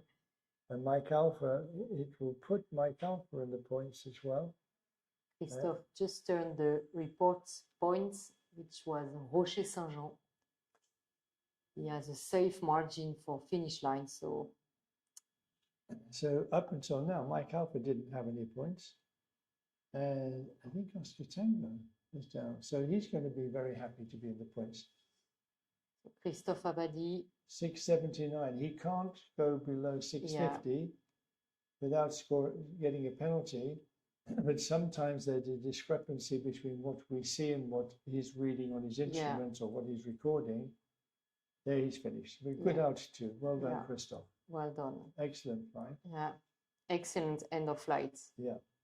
So it was the race until the end. Really, this plain area just mixed the cards completely again. That's right. We had, how long was this race? It was 360 kilometers, but actually all the race was decided in the last 80 kilometers. Yeah, that's it. Totally decided in the last part. Yeah. And Eric's coming in. He's good altitude. He's got plenty of height for the finish. Mike, I doubt very much Mike will try to pass him, because he knows that if he pushes, Eric's got the altitude to push as well. Yeah. They'll be coming to. They're doing 220, 230 kilometers an hour. Followed by India. I think that Mario, he will not want Oscar Tango to pass him. Yeah. He'll want to come in before him, and Oscar Tango is a little bit higher. Yeah, it's going to be difficult for Mario. Yeah, Conrad's up for it. If we can just watch what's happening to India and Oscar Tango as they come in. 2 Lima's landing. Juliet Golf is about to finish. Let's look closely at what happens with Oscar Tango in India. We're focusing on India and Oscar Tango, Seb. India's pushed his speed up. Oscar Tango's got a height advantage. If we can come right into that's good. Maybe we can come in behind them. Yeah, they're really pushing. 1 point is worth it. Well, it's 1 point's worth it if you can pass without getting a penalty. Definitely, but it's getting lower, close to the finish minimum altitude height. Well, we reckon that it can say 640 on ours, and they're still okay. No, he's not going to pass him. He'd need to be much closer than that now to pass him.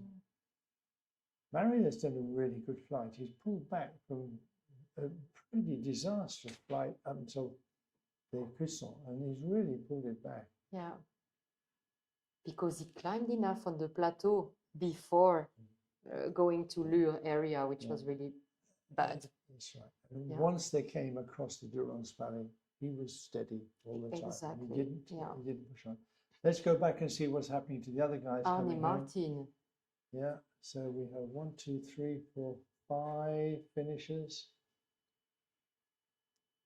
6 finishers. So let's look back and see what's happening to the other guys coming in, please, Seb.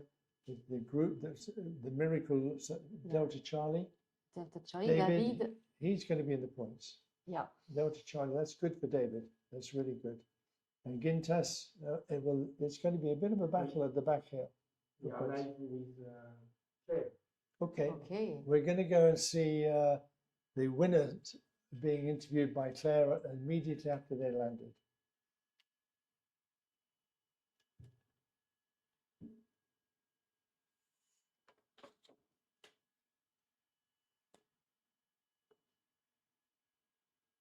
So Claire's just coming up to the glider now. We have the visual, Seb? You told me that you want to stay high at this point. Yes, yes. I do maybe 1 or 2 turn with Didier, and it was enough to jump above the lure. And after that, I had a good ride over the little ridge at the north. So I catch up the others on the ridge further to the north. And at the far west, I found the thermal first, and so I was above, and I knew it was okay. Congratulations, it was a very good race.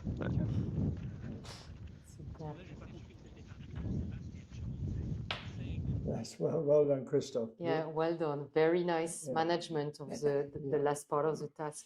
He hadn't been having the best competition before today, but now he's going to be really happy. Well, they're all coming up. I'd like just to see where Kilo Whiskey's got to. And that little group of Alberto and Kilo Whiskey and Max who were together. Are they still there? Yeah. Kevin. Oh, yeah, they are higher, but it's still a little bit low. And Stefan is, oh boy, some stories to tell tonight. Yeah. Well, good luck to them coming home. Yeah. We hope you've enjoyed the race. We've really enjoyed it again. Race of 2 parts. Let's see what we can get tomorrow. The weather forecast for tomorrow is not so good, but we're hoping we race. So look out at 1 o'clock, 1:30 for the race tomorrow, and we'll make some announcements both on Facebook, Instagram, and on Twitter as to what the day's program is. Thanks, folks. Bye-bye. Thanks for watching. See you tomorrow.